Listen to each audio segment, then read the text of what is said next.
Good evening, Warriors, and welcome into a Randy Gets His Crap Together in quick amount of time episode of the R&R Sports Report. I'm your host, Randy Isbell. With me, as always, Mr. Robert Hagan. Robert, you're muted, but what's up? That's the best part. I was going to say the wife likes my being muted most of the time anyway. So that's fair. That's fair. It doesn't go well for a show, but it goes well for a marriage. Listen, there's enough people around this valley that love to hear me muted, especially during football season. And I announce over at Clarkson High School, they can hear me everywhere because I turn up the speakers as loud as I can get them because, that's just me. But it's not needed with you. And I just said it, football season, man.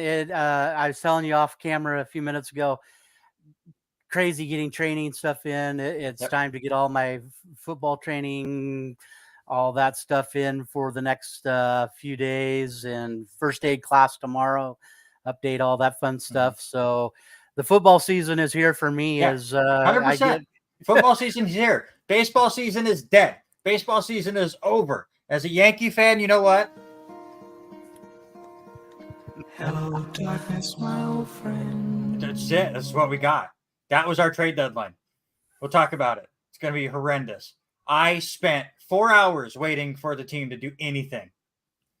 We got a couple of middle relievers for the best bullpen in the entire. I don't want to get into it. Well, we'll talk about it later. A lot of other teams did things during the trade deadline. We'll talk about that. There's a lot. We do a lot of show notes for this thing.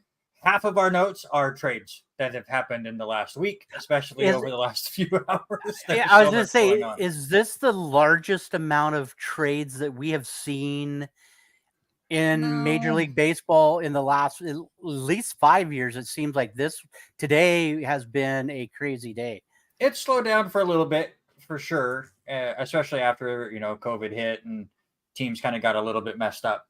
But definitely turned things around there. Again, we'll talk all about that, get into more baseball stuff. Sports-related draft is kind of based around MLB trades. We will do our last position rankings in the NFL. It's quarterbacks times, and then we have to start figuring out actual predictions and standings and put ourselves on record starting next week. Sean Payton had some words for my New York Jets. We'll get into that. There's been a lot of fun drama going on there, obviously, Aussie Rules football, and so much more. But let's get into it. We have now hit August, which means local sports are within a month away. For LC, it's a couple of weeks away before volleyball has their first couple of matches here at the P1FCU Activity Center. So, of course, that means we have to bring on the one and only Alisha Alexander, who is just running away with the record for most guest appearances on this show. If you don't get Denny Grubb throwing out crazy Orioles stuff in our comments. But Alisha, man, how have you been? How often has he gotten to do that in recent years? That's true. A lot this summer. That's for sure. Well, first place. I have to ask, are you at home? Are you actually at home in your own? So I'm at home. I worked yesterday and I worked today. I got back Friday from a vacation and some meetings for the conference, and then I actually leave tomorrow afternoon for my last vacation for the year, for the summer. So I'm gonna hit some baseball stadiums in SoCal and Arizona, spend time with family, and then we're gonna hit 3 more baseball stadiums next week.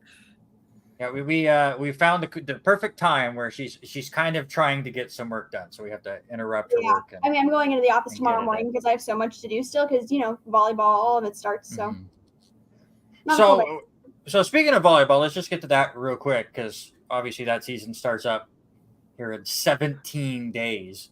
Will be their first match against Walla Walla over there at the P1FCU Activity Center. If you go on the volleyball page, there are so many players without pictures because half of that roster is completely different.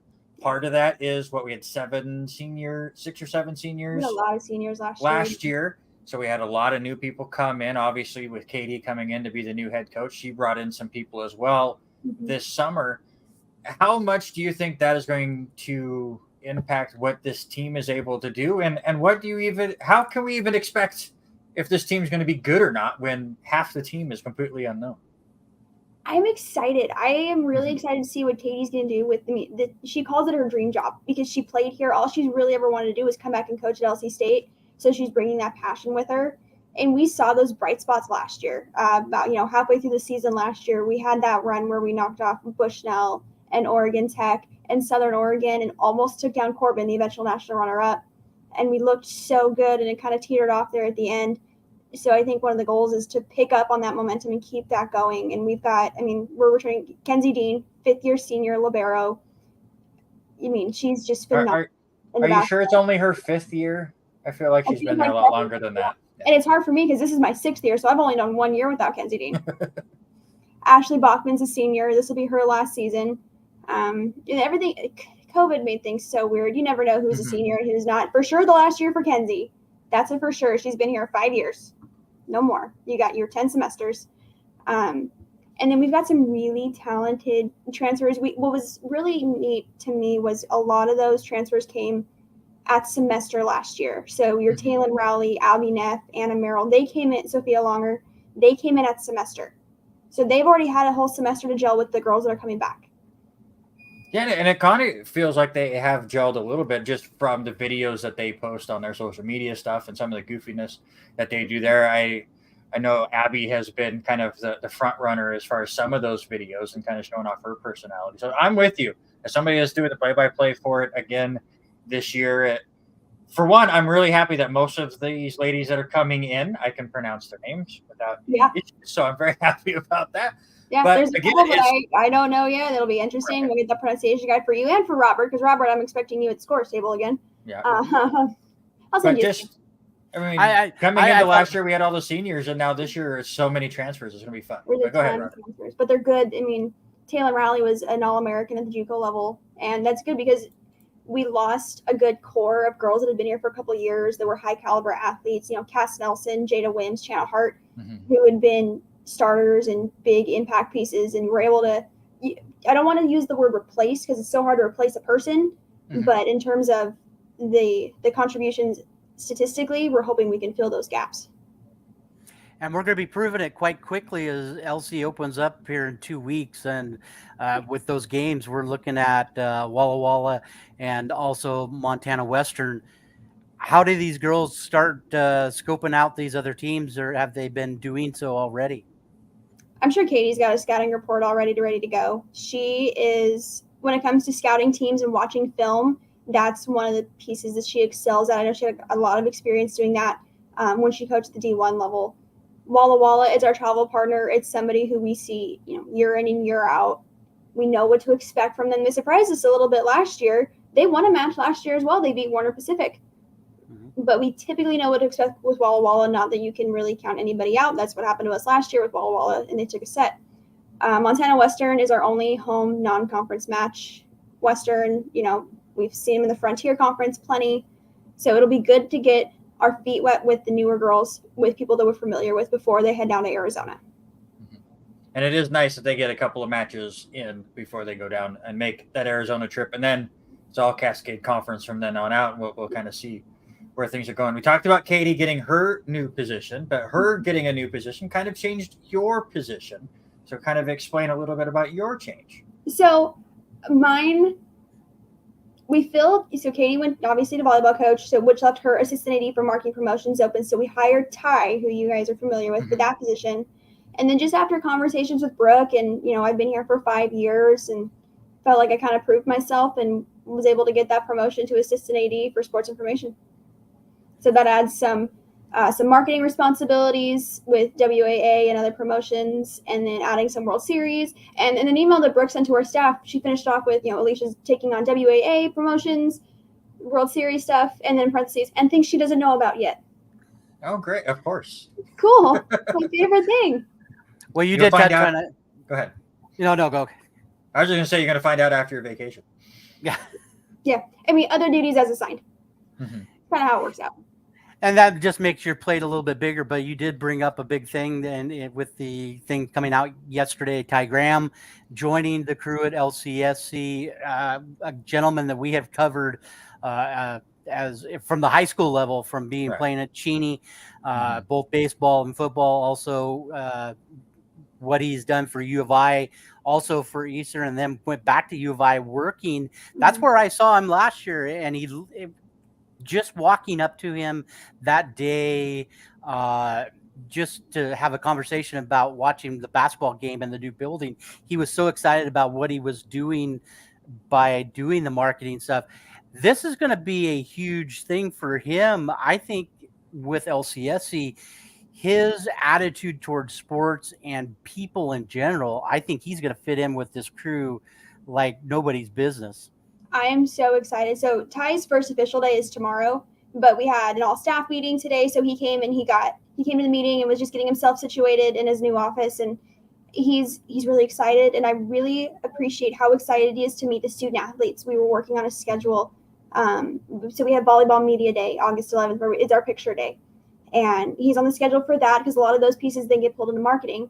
And I asked him, like, hey, do you want to be involved in the media days for cross country and golf? We don't do a ton of marketing for those, but those are opportunities. And he was all about it because he wants to meet these student athletes and get to know them on a personal level. And I think that's great. That's one of the biggest benefits to working at the small school level is you have those opportunities. I mean, that's what really keeps me at LC State is I get to know every single one of our athletes. Whenever someone has a question about an athlete, they ask me because I'm the one who's, talking to him the most. And I just think that's the greatest thing.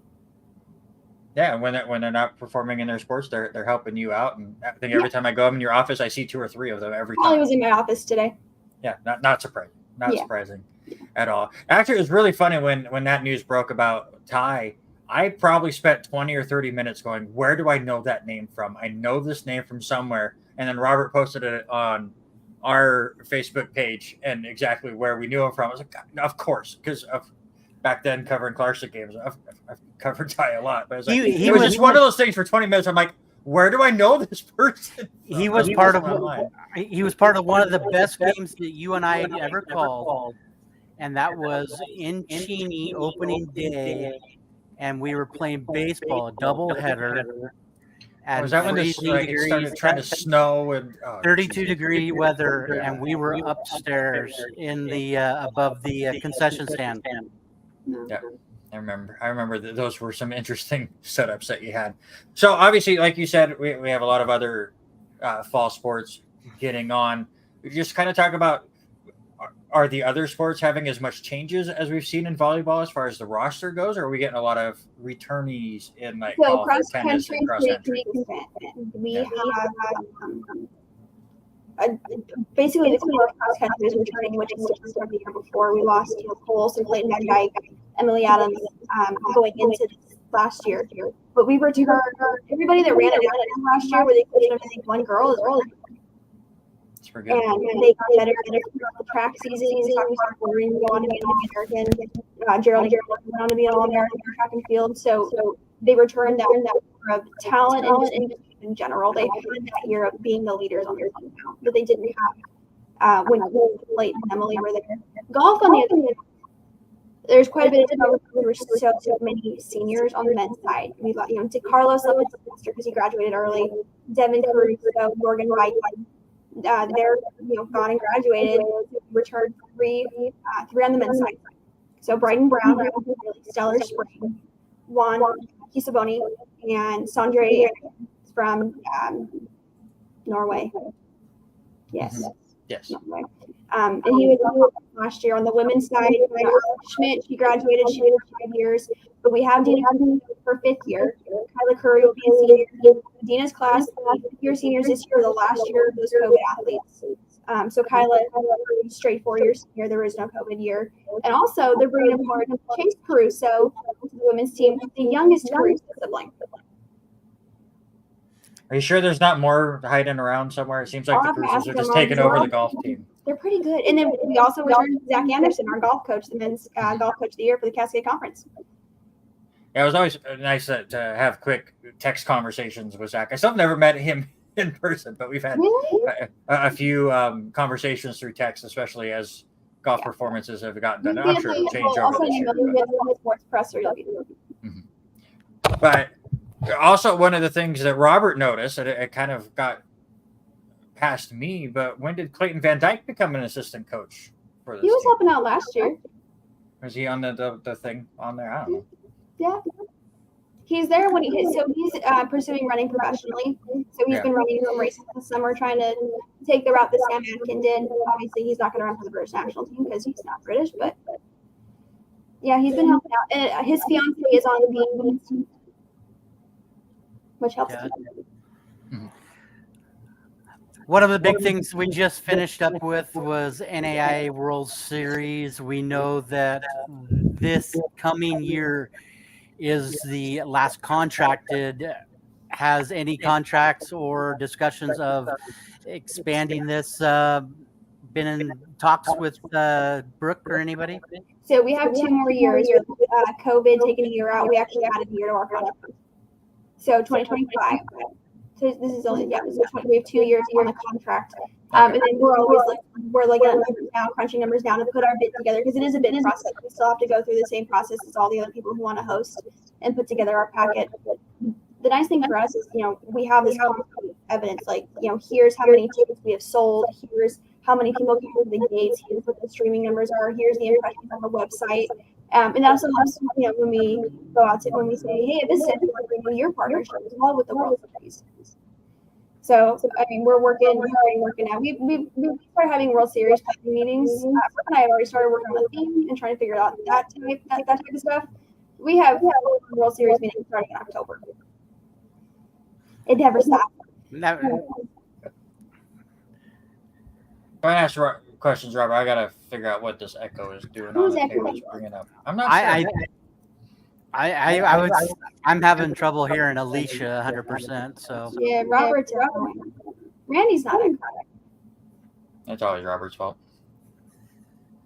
Either Hagen or Taylor, one of the two. But not sure exactly what all's going on. But let's real quick before we allow you to get yourself ready for.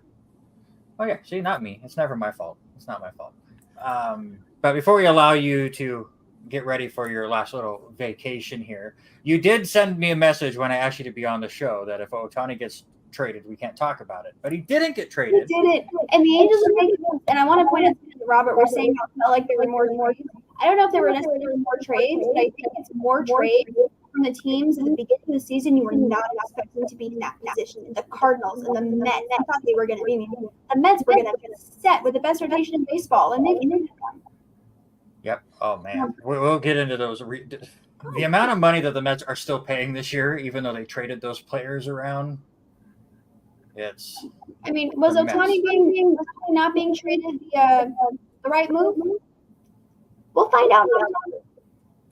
Yeah, I mean, if the Angels make the playoffs, it's a good move. We'll see when Trout comes back and if what the this Angels team win a can do. game in the playoffs. True. That's what I'm going to say. Because Mike Trout has never won a game in the playoffs. He's been there, one yet, because that was when the Royals swept him.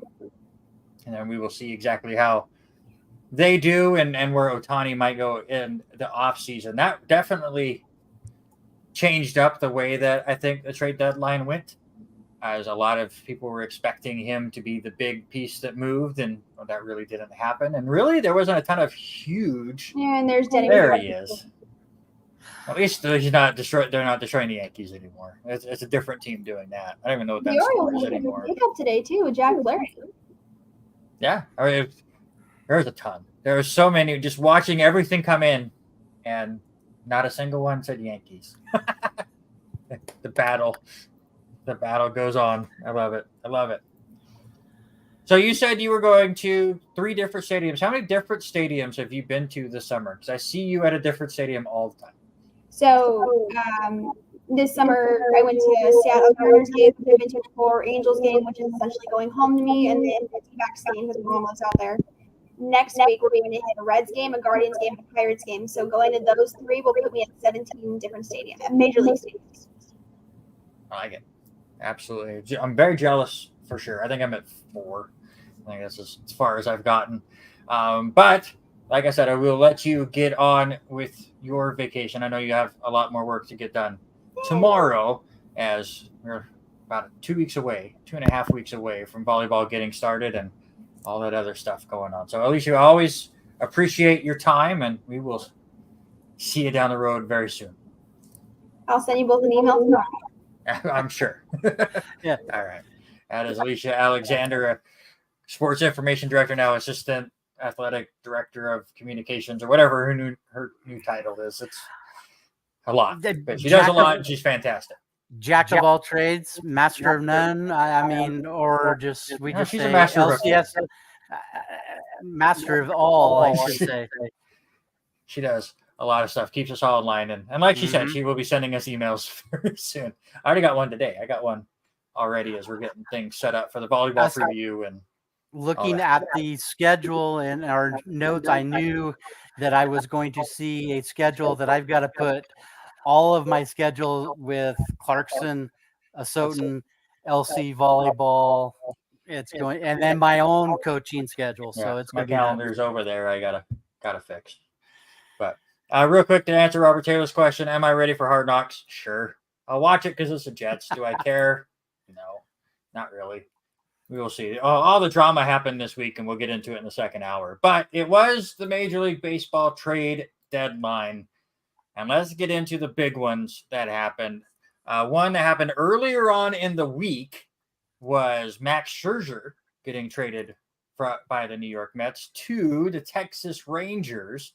And the Mets are still going to pay a big chunk of the Scherzer salary. I forget the exact numbers on that setup, but the Mets just went, here, we will pay a lot of it this year, but just please take them off of our books. And in return, the Mets get Ronald Acuna Jr.'s younger brother, Luis Angel Acuna, who has like 30 stolen bases or something like that already in the minors this year. So we could get some Acuna battles in the NL East starting next year. But before I get your takes on that, they then today traded Verlander to the Houston Astros for a couple of outfielder prospects, two of their top 4 minor league prospects as the Mets go. Mets are going to pay over $50 million of Verlander's salary.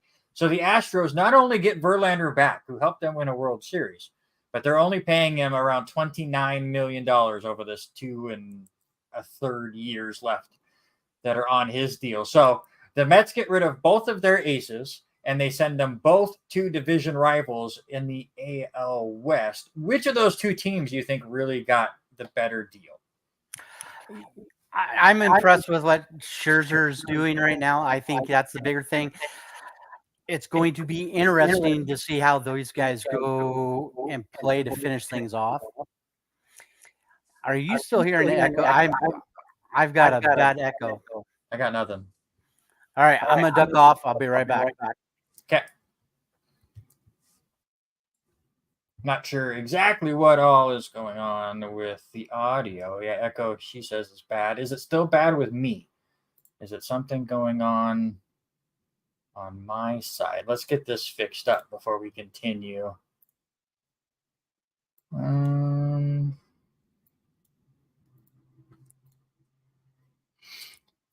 said the echo was bad, but I don't know if that was before he left or not. Trying to go through. I'm good. All right. Well, let's see if it was Robert. Let's see. Are you still getting an echo? Are you getting an echo still, sir? I don't get an echo from you, but can you hear me? I can hear you fine, but obviously if you're getting an echo and if they're getting an echo, that's the biggest issue. But we will see. It's good. There we go. So Robert did something. But the old go away, come back trick worked. Anyways, which of those two teams got the better deal between the Rangers and the Astros? Well, we talked about it last week with Texas and losing their star player. I think getting an extra pitcher will help them out, as we know right now. And Megan said it a few minutes ago. Don't count out the Mariners quite yet, but this might boil down to being the best division that finishes out this year. It could still be any one of these teams that's going to move up or down. I think that you're squinting your eyes a little bit, but I think it could be any of these teams. Okay, so tell me how the Oakland A's are going to get back into this division. We're talking 4 of the 5 teams. Well, you're saying best division. that's going to finish out the year. It's going to be the toughest one to finish out. Who's No, going to it's end not. up winning it? Oh yeah. Do you forget the AL East exists? No, I don't. I know The they're Yankees going are to, 4 or 5 games over 500 and are in dead last. they're going to end up with. You and I've talked about it. AL East is going to end up with at least 2, if not 3 spots in the playoffs. It's going to boil down, I think, into There's 3 the AL guaranteed. West. In the AL West of who's going to win this division, as close as things are starting to heat up, and Mariners are not out of it. Mariners are out of it. They showed that with their trades. They did not make the trades I would have thought they would have made. So the Mariners are hoping for a wild card. The Angels are hoping for a wild card. The Rangers and Astros went out there and said this division is on lock between the 2 Texas teams. Which one is going to win the division? Which one's going to be the wild card is the question. It's all right. If you just let me bring it up since we're just still 58 games, 56 games left in the. Yeah, let me get rid of the banner. The banner's in the way. Again, yeah, Seattle's only 5 games out of the division, but Texas has been slumping as of late. They are going to get things you think turned around with a lot of the moves that they made here at the deadline. Houston making some big moves, and they are starting to play a lot better. Oh, yeah, by the way, they got 2 of their best players in Yordan Alvarez and Jose Altuve back. I think Texas and Houston are going to run away with that division. Right now, the AL East is between Baltimore and Tampa Bay, but I'm going to take Toronto and Boston over the Angels and Seattle right now. And again, I say the AL East by far is the best division in sports, and that's what or in baseball, and it's going to end up that way. And that's with me being completely done with the New York Yankees. Yankees are out. Yankees are done. Yankees are non-existent. They don't care. Until I hear the news that Aaron Boone and Brian Cashman have both been relieved of their duties, I do not care about this team because guess what? They don't care about this team, and I'm getting really tired of how the Yankees continue to put up these pathetic performances like they are now.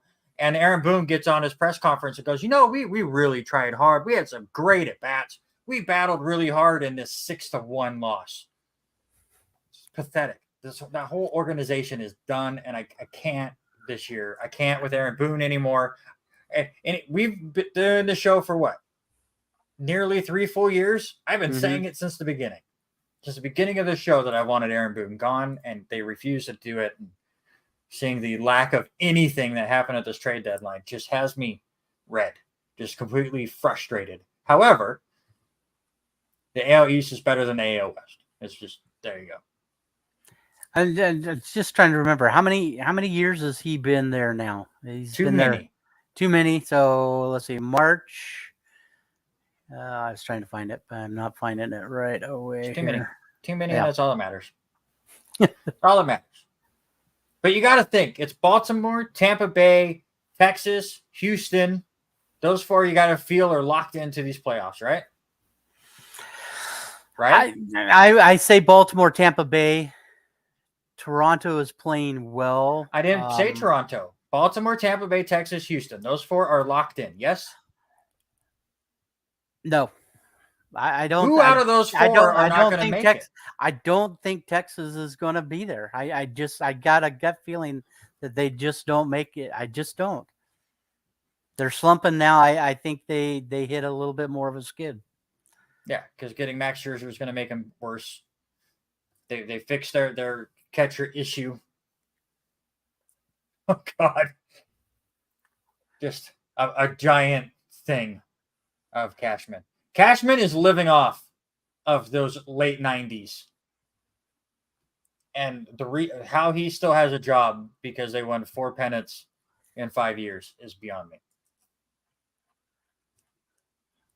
But again, you believe Texas is going to fall off. I just don't see it. But let's just say those 4 are in. So somebody has to win the Central. Somehow Minnesota and Cleveland were both sellers here at this trade deadline, even though they're 1 game apart for a playoff spot. But one of them has to win. So there's 2 playoff spots available. Or 1. There's only 1. I mean, 2 for you because you think Texas is out. So there's 1 spot available, and it's Toronto, Boston, the Angels, or the Mariners, really. And that's kind of it. Mm-hmm. Yeah? Yeah, I think so. Yep. I agree. All right. So, anyways, Houston and Texas both get Mets reliever or starting pitchers as they went on a wild fire sale to the point where they continued to pay all their contracts. The Angels made some big moves, getting Lucas Giolito and Ronaldo Lopez earlier on in the week. They also got some hitters in CJ Cron and Randall Grichuk, which we will see what they can do. I do think the Angels are setting themselves up, especially with Trout coming back in a couple weeks, where they might be that one team that is currently out of the playoffs that can work their way in. Just kind of will be a good battle between them and Toronto. I think Toronto goes out and gets Jordan Hicks, which really kind of cures their closer situation with Romano getting hurt. The Rays go out and get Aaron Savali from Cleveland. Baltimore, as Danny brought up, got Jack Flaherty from the Cardinals. Some big moves in the American League. Which one of those that I just listed off will have the biggest impact over the last 2 months? You said one that it was a little bit shocking when I saw it yesterday, and it almost was my pitcher of the week, and that was Savali. I think Tampa Bay going out and getting him from Cleveland, it's a huge thing. I think that just bolsters things up a little bit more for Tampa Bay, and it's going to be really interesting how the top of that AL East finishes out. But I think that's probably the main one that jumps out the biggest for me. Yes, Paul DeJong, with DeJong coming in from St. Louis to play, was going to help out, especially with Bichette going down. Who knows how long Bichette goes down for? Those were the 2 that kind of really stuck out for me out of those ones you just listed off. I called the Giolito one a couple weeks ago. Right. So I mean, the White Sox were definitely set to be moved. But the Paul DeJong trade, the only thing that came out of that was the fact that he hated the Yankees years ago in a tweet. Other than that, I don't think that's going to be a big impact. I forgot that the Rangers also got Jordan Montgomery from the Cardinals and Chris Stratton as well. Kind of continues to bolster that rotation and give them some arms in the pen as well. I'm not with you on the Rangers falling apart. Let's get to the National League. The Dodgers did everything they could to make trades. Eduardo Rodriguez from the Detroit Tigers was set to be traded to the Dodgers, but apparently he does not want to go to the West Coast. The Dodgers are one of the 10 teams he had on his no trade clause. They had the deal done, minus that part. And my quick question to you is, why do you even get into trade talks with a team when you know that player is not going to accept that trade?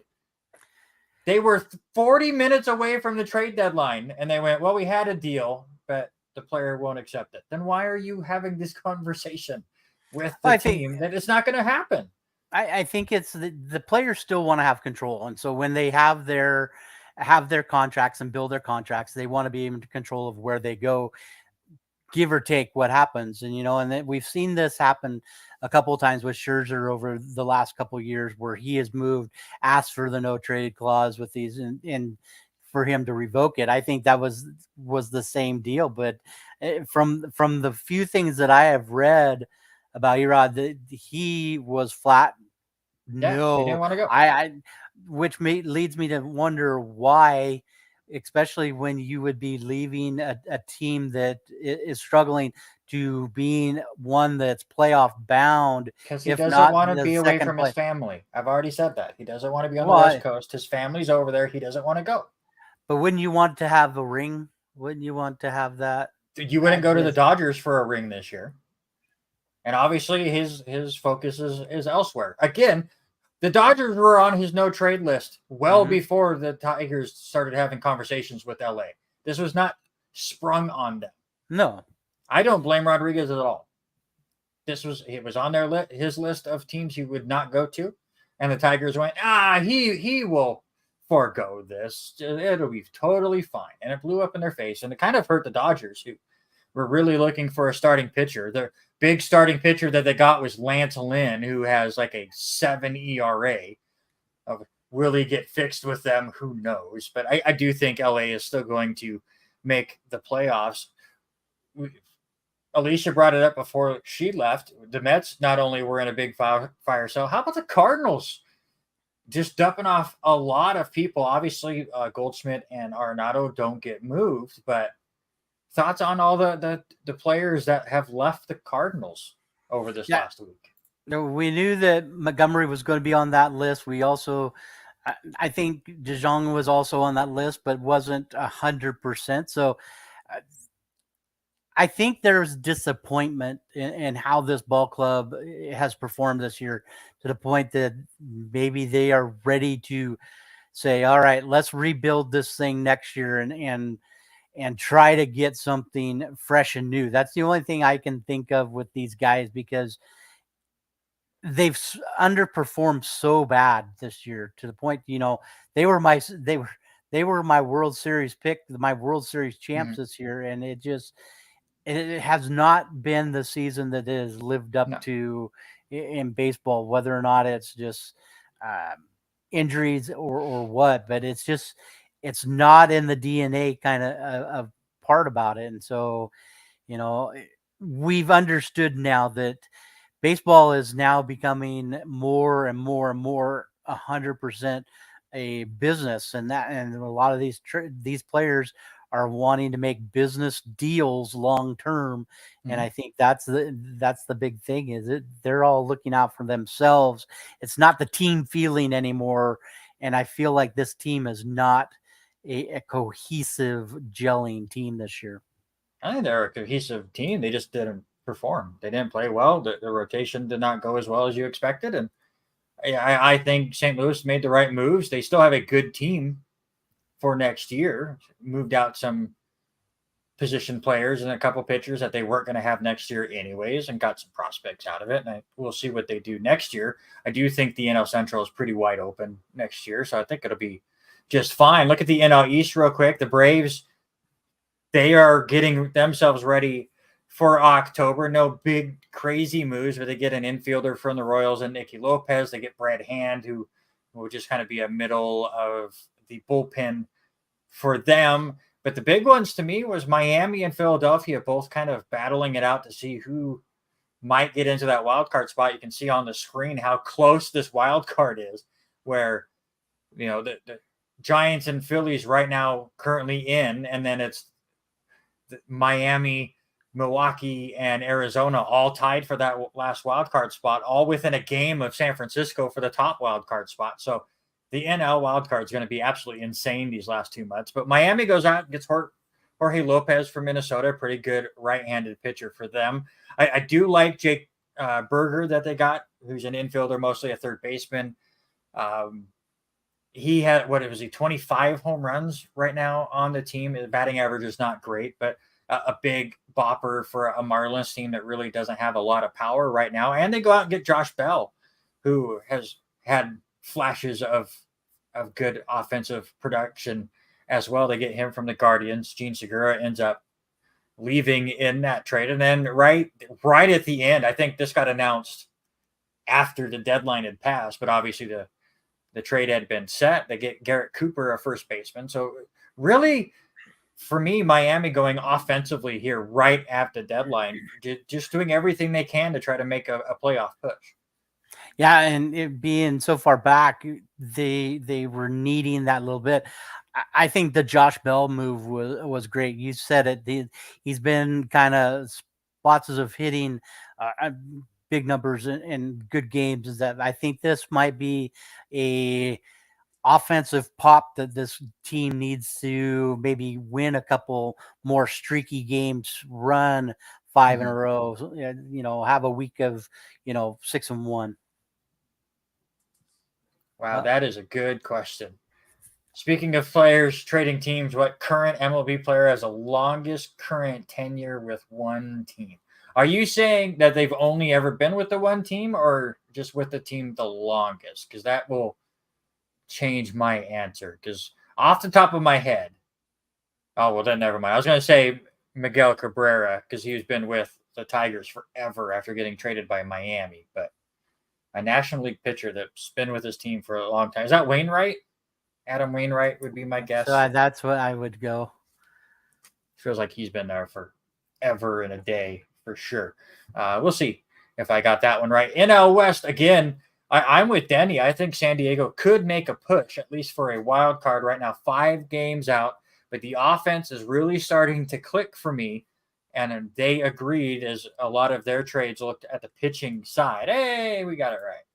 I'm happy about that. They do get Rich Hill, who's like 97 years old. They also, in that trade with the Pirates, get former Yankee killer G-Man Choi. And we'll see what he can do over there at first base. They also get Scott Barlow, who will be a great addition to their bullpen. Can the Padres, with their moves, make a run here? Yeah. I think the bigger picture with this is how much Arizona did. I don't think San Diego's got enough in it to catch up with them. Even with the big names that we see out of, excuse me, the big names we see out of San Diego with Machado, with Xander Bogaerts, Soto, Tatis. That's another team that I just has not went on streaks well enough to get up there and be. Yes, I'm still shocked with Arizona, but I don't think this year they're going to get that big push with under 60 games to go. Right. We'll see. I mean, not for the division for sure, but right. The wild card is very much wide open. We will see how it goes there. And again, waiting for the Yankees to do anything. I didn't care if they bought or sold at the deadline. Just pick a side and go. They did neither. They got relief help for a team that's had the best bullpen all year, instead of fixing a offense that had the 26th best average or whatever it was in the league, or a starting pitching a team that the starting pitching ERA was bottom of the league too. They get Kenyon Middleton and Spencer Howard. Spencer Howard has like an ERA of 10. So congratulations, Yankee fans. This is what you were waiting for. The season's over. Let's go Jets. Move on. Speaking of the Yankees and my frustrations, did you see what they did yesterday? Not necessarily. No, I know they lost yesterday. Oh, that's always. They're about to lose here too to Eric's Tampa Bay Rays. Rays. Last I looked, it was 5-0. It's 5-1, I think, right now. I don't care.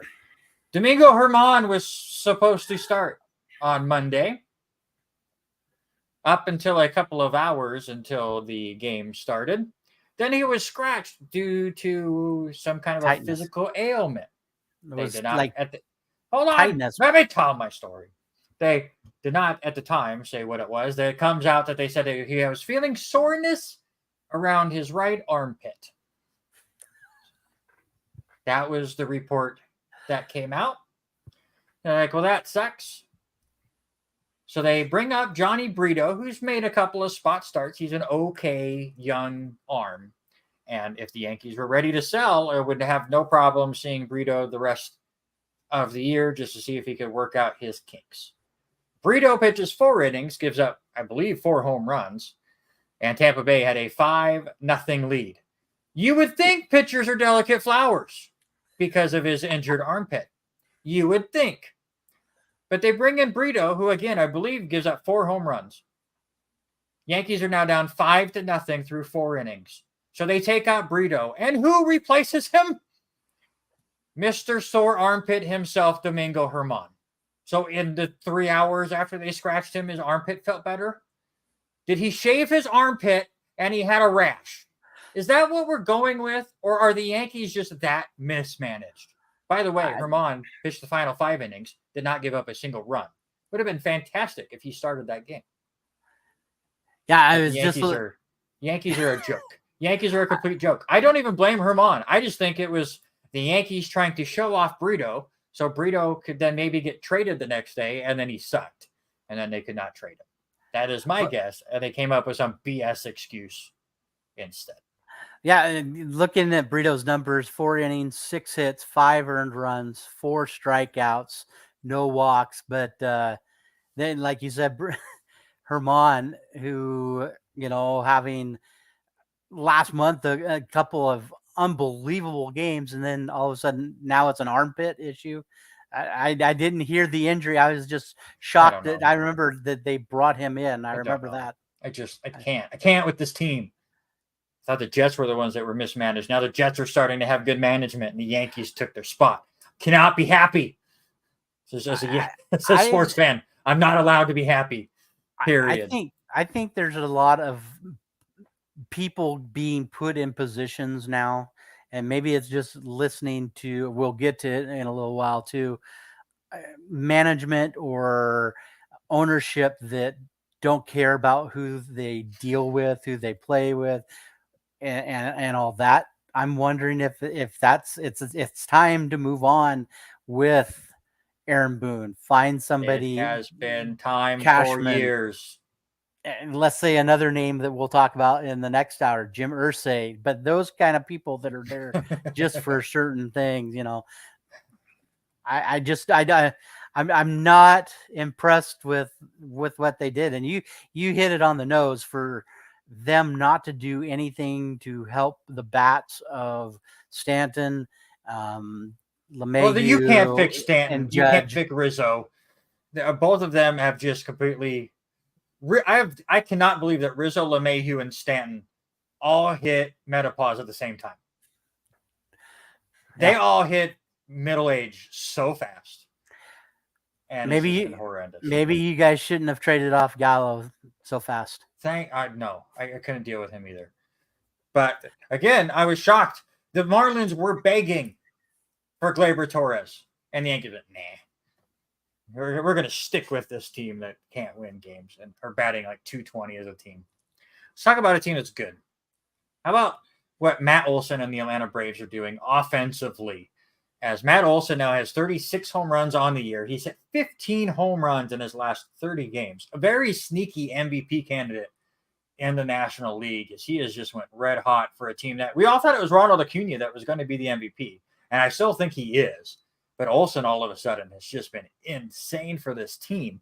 And the Braves now coming into today, I don't know if they've added to it today, but now they're at 200 home runs as a team, 32 more than any other team. And that will bring back our pre-show trivia question that nobody answered. I'll leave it up here for a moment to see if Denny or Taylor or Megan can answer it. Who owns the current record for an Major League Baseball team with most home runs in a single season? Name the team and the year, if you would. While you do that, I will.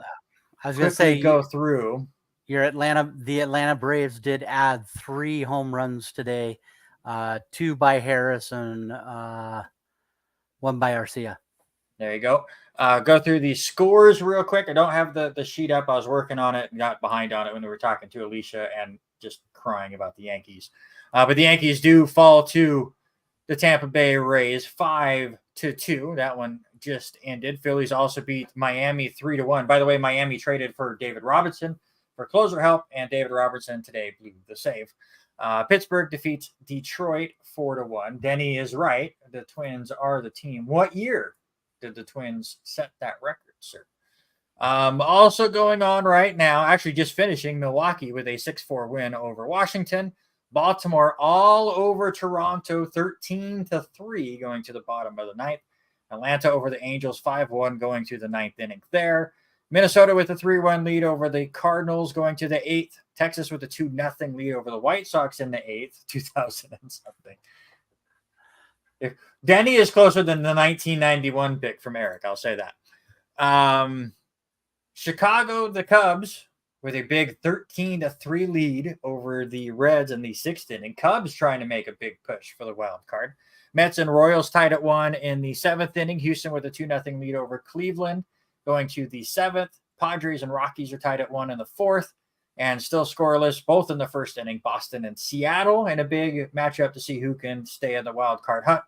And the Diamondbacks and Giants also trying to stay in their wild card hunt. Some big games to watch this evening over there on the West Coast. It is the Minnesota Twins Yes, sir. And I was just say, you did say one big thing with the Cubs. Are you shocked that they didn't move with anybody? No, because they're trying to win. Bellinger, now after going crazy last week, 8-2 over the last 10, Bellinger, like we talked about last week, finding his grooves.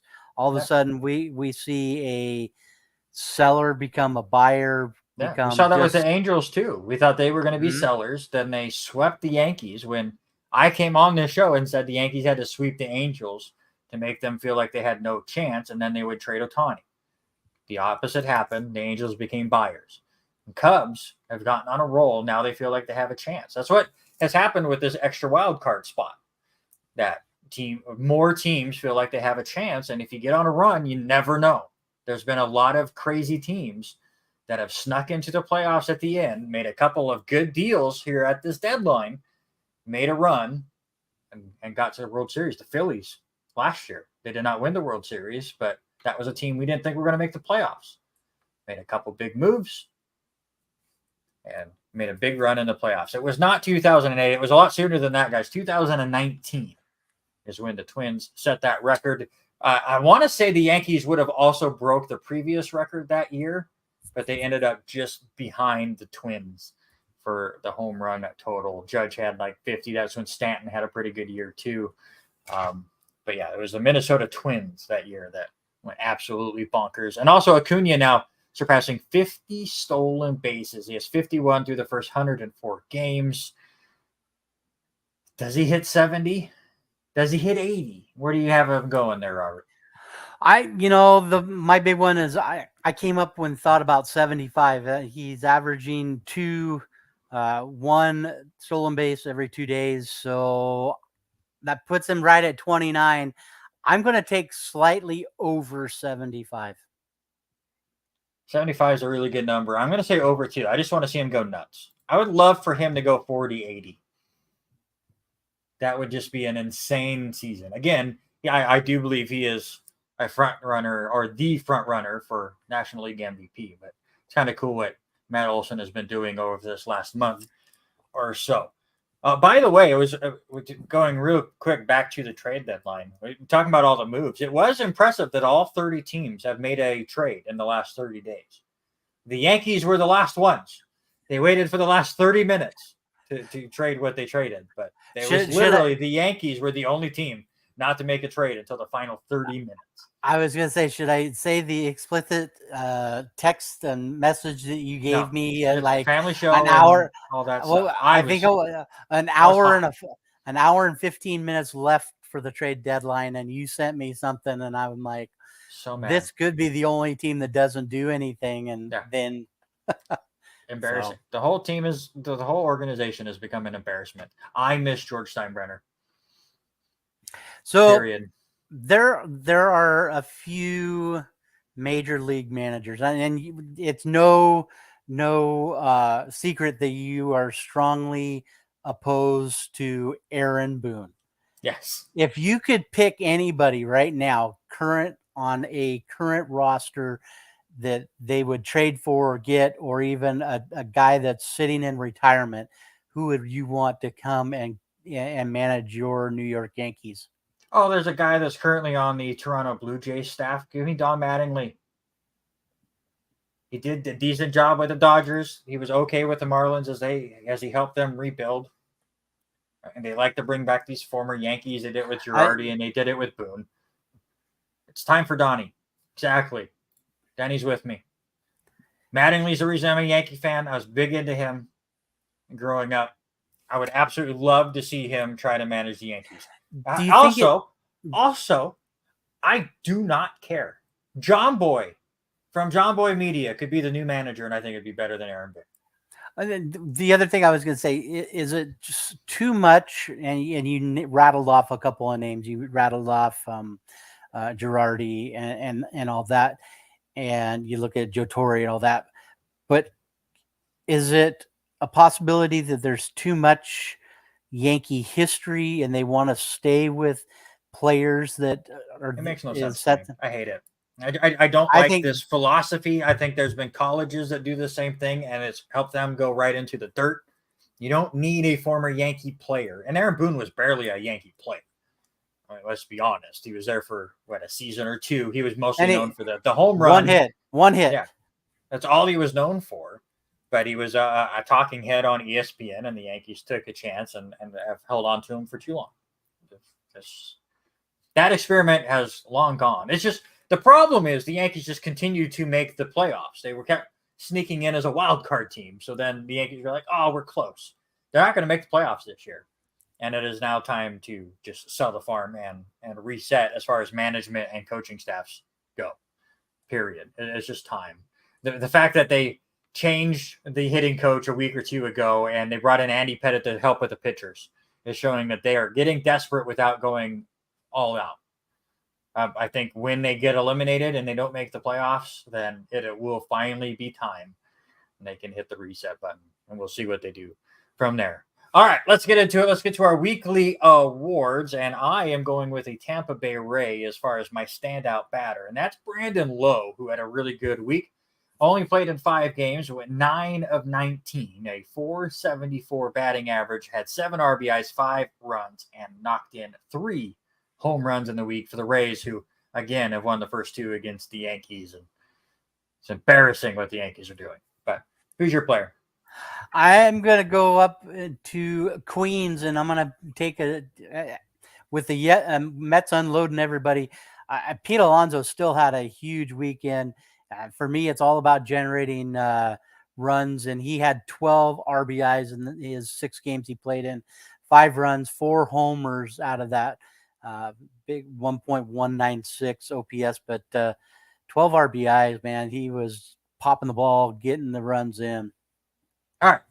I just got on Twitter or X or whatever it's called now. How about this stat for you from Jake from John Boy Media? Apparently, again, I wasn't watching this game because I'm focusing in on the show. Denny was saying the Yankees were trying to make the crazy comeback. Oh, Arise. Thank you for the segue. We'll bring that up here in just a second. I still worked on that graphic. Okay. Show you how mismanaged this team is.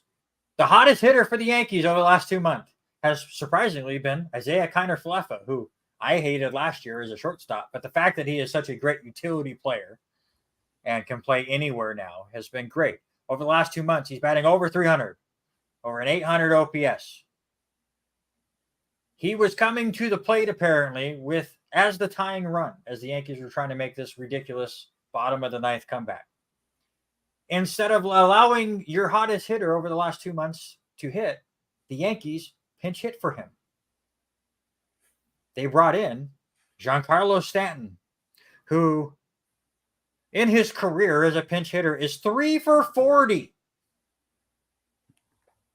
0.75 batting average, and that is who you bring in. Oh, yeah, by the way, out of those 40 at-bats, he struck out 22 times, and he struck out to end the game. Yankees management. It's a beautiful thing. The professional baseball's gotten to be where it's all about the analytics. What do they not have somebody that's putting into Aaron Boone's ear to watch the numbers? He thinks he knows analytics is the problem. Go listen to him on John Boy. His new one will be out out tomorrow, and it'll just make your ears bleed with the excuses that he came up with. Arise did go 2 for 5 today, and that's not part of our list, but the chase for history is still going on. Denny had brought it up. Coming into the week, he was down a little bit, as he was down to 379, needed to continue to work. Again, Ted was under 400 at this point the last time he did it. But Ted really had a good week way back in, 1941, and got himself back up to 409. Arise as well had a pretty decent week, had a couple of offers in there as well, a 2 for 4 game, a couple 2 for 4 games, a 3 for 4 game as well. And he did bump up his average just to 2 points to 381. He goes, again, 2 for 5 today, which will bump it up just a little bit more. He needs to get on a run here, but you saw there in 1 week with Ted Williams at this point of the year, one good week can bump up your average a good 10 to 15 points. Arise, I think, still has a shot at this. Like I said 2 weeks ago, the big thing that Arise has to quit doing is having the offer.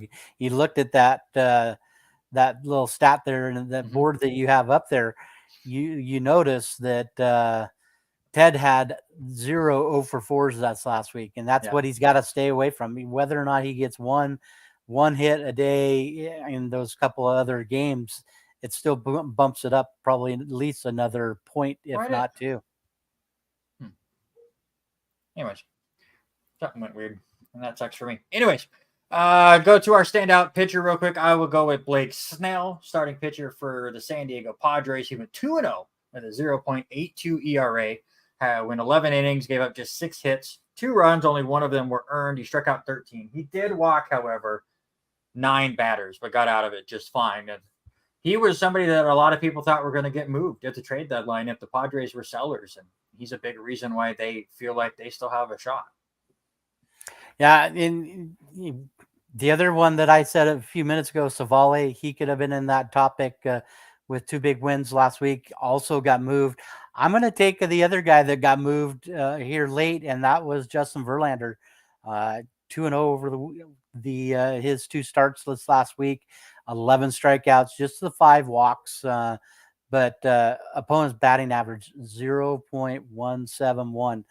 Unbelievable rate there, and only 7 hits in the 11 innings pitched. So I see a little bit of a theme there with a couple of those guys that had gotten moved, but like I said, Savale had unbelievable numbers too this past week.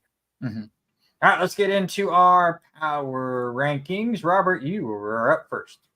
All right, so nothing for me is going to change in the top 3. I'm going to keep Atlanta 1, Baltimore 2, and LA 3. I think that's I think that is the top 3 teams in baseball right now. For me, I'm going to keep Tampa Bay out this week. I wanted to put them there. I'm going to put Houston in. Houston moves up there, and then I'm going to keep Texas in there right now. Matt Scherzer is going to be somebody there, but I don't know how long these 2 teams are going to stick in that same spot. There's a lot of other teams that we could be in those discussions. You were just begging for these 2 teams to fall off so your Mariners might have a chance. No, I like Toronto. There's some teams that I could have put in that are in the 6-7 spot that could easily move up into those. But the only reason I put those two down is because of the bad week. So I'm with you. Atlanta, Baltimore, Dodgers. Those are your top 3. I think it's pretty clear cut at the moment. I'm not done with Tampa Bay. They struggled there for a little bit. They made the one big move with Savale, but other than that, go out, got a couple of relievers that are going to turn into fantastic relief players for the Rays bullpen.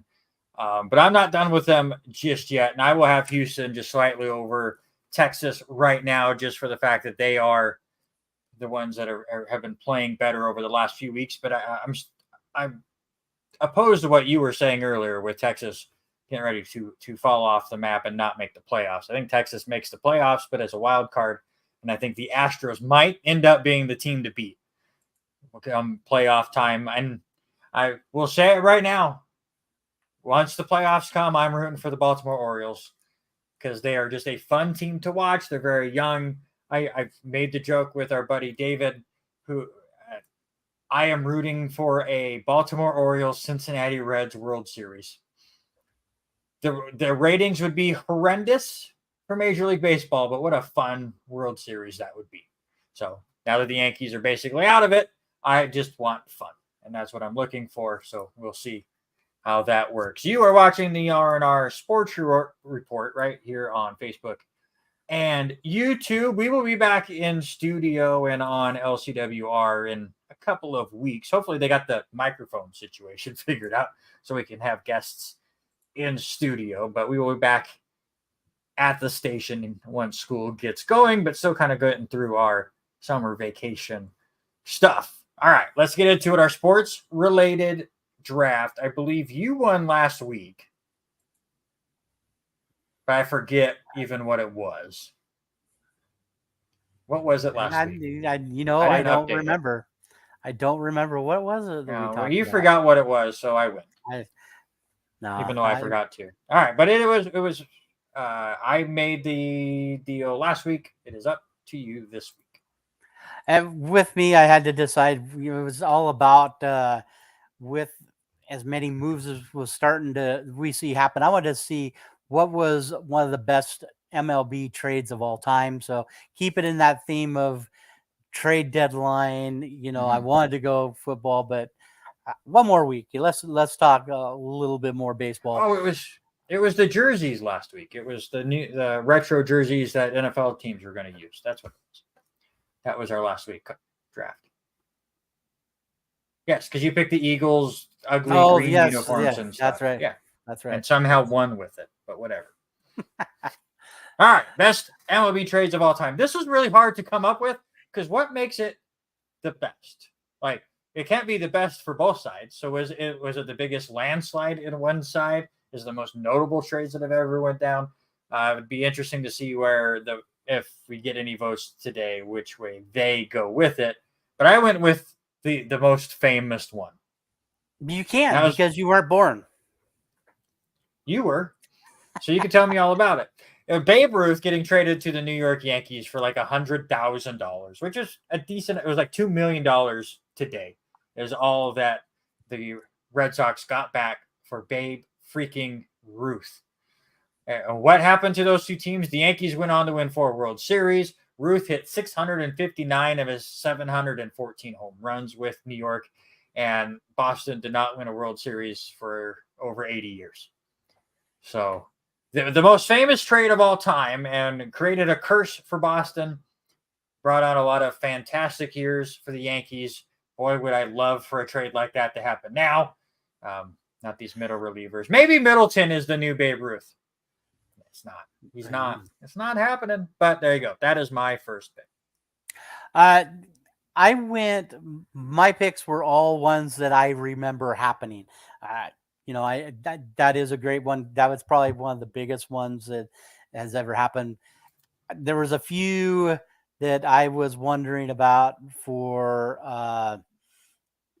why am I drawing a blank?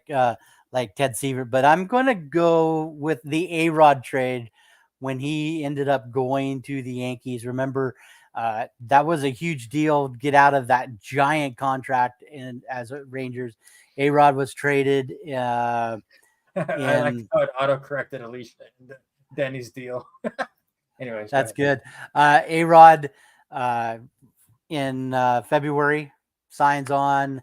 And it ended up being a trade for Alfonso Soriano and a player to be named later who ended up being Joaquin Arias.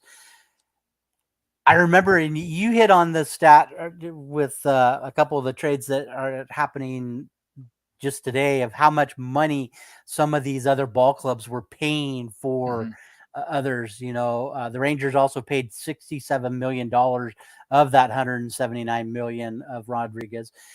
He did end up playing for the Yankees for 12 more years, even including the 1 year he missed. But 2 big MVPs, and he did get 1 world championship out of it. One. Yankees, for whatever reason, over the years became the ejector seat for teams that made horrible contracts and went, "We need out of this. Let's just send them to the Yankees." Stanton also was in there as well.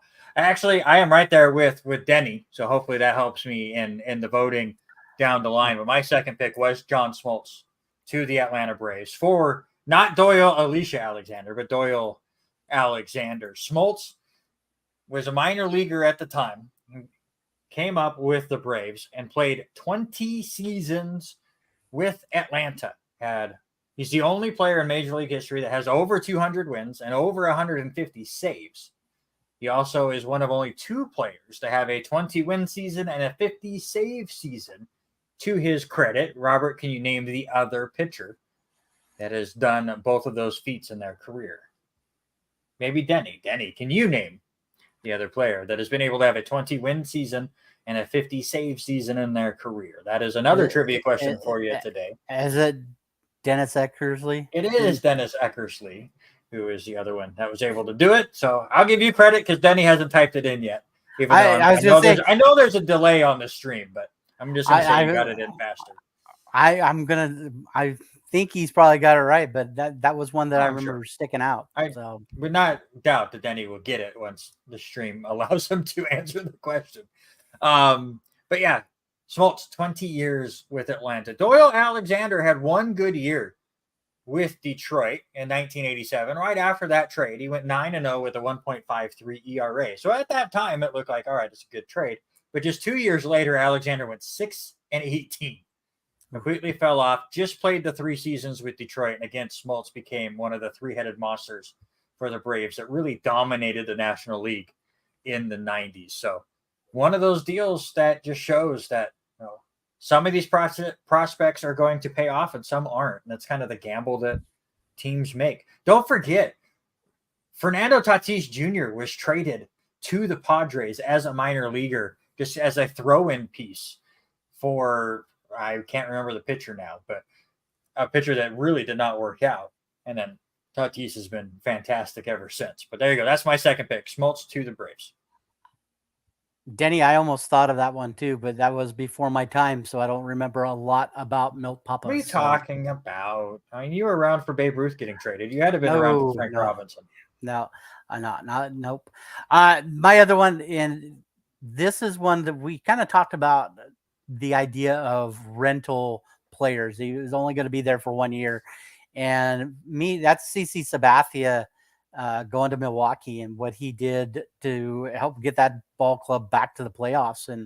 And just in the 17 games that he played, he went 11-2, 7 of which were complete games. 3 of those were shutouts, had a 1.65 ERA that season in 2008, and did get Milwaukee back into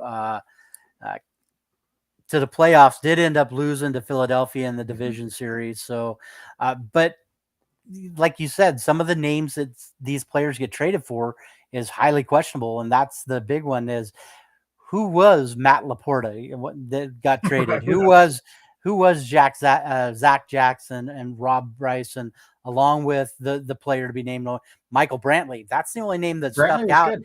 That was the only one that stuck out in this whole Cleveland deal, especially with Laporta being the number 7 pick in the 2006 draft. So, while CC was only there for a couple of months, he changed Milwaukee baseball. I mean, nobody cared about the Brewers, especially in Milwaukee. And then he came in and was dominant and was pitching like 140 pitches a game and was wearing himself out and went all in for that team. And it really changed the way that the Brewers franchise has gone since then. Well, and that was in 2008. And what he did, with the 17 games and what his record was and all that, guess who signs him? With the New York Yankees, and he ends up playing 11 years and was a big asset to what they did in the 2009 World Series. Yeah, absolutely. Again, it was just a rental for the Brewers, and sometimes rentals don't pay off. But for Milwaukee, it got them on a playoff push, got them into the playoffs, and since then, they've been a pretty decent franchise. You got to give credit to players like Christian Yelich and stuff for allowing them to stay up there. Ryan Braun for so many years as well. My last pick, speaking of a player getting traded and kind of changing the landscape of a franchise, how about Pedro Martinez getting traded to the Boston Red Sox? It just won the Cy Young with the Expos at the time. Remember that team? Obviously now the Washington Nationals. He gets traded for Carl Pravano, who did nothing for Montreal. He finally had a couple of good years with the Marlins when he went over there. And Tony Armas. I don't know who that is. And there's a reason why. Pedro, on the other hand, had 7 great years with Boston that kind of concluded there with the Red Sox finally snapping that 86-year curse and winning the World Series in 2004. Pedro was a big part of it, not only with how good he was on the mound, but just the attitude that he brought obviously as a Yankee fan, I remember him pointing at his head for Jorge Posada and starting fights and all that. But that was a lot of a big part of the catalyst that created that Boston Red Sox mentality that really made them feel like they weren't just the whipping boys for the Yankees. They weren't their younger stepbrother that the Yankees could beat up anymore, and finally were able to crack that line and win the World Series. And a lot of it came down to Pedro. He might be my favorite player to hate because he was so good, but he was for Boston. So I respected him, but God, did I love to hate him. Yeah, and he was a great player and what he did for that franchise. And I totally had forgot about it being the Expos. Just Montreal, I could remember that, but it's crazy. Listen, Denny has been on with some of his picks, and Denny picked the one that I'm going with to end it, and that was when Randy Johnson went to Houston, and that was also another rental, and he was a rental that year for, like Denny said, 8 weeks, and about what it was. Randy Johnson went to Houston for Freddie Garcia, John Halama, and Carlos Guillen. And I remember, who's this Carlos Guillen and John Carlos Halama? Guillen was good. Well, and that's when everything was happening. So a lot of things happened and transpired. Yeah, Johnson ended up pitching 11 games in those 8 weeks. He went 10-1, 4 complete games, had a 1.2 ERA. I think the bigger one is we knew he struck out people.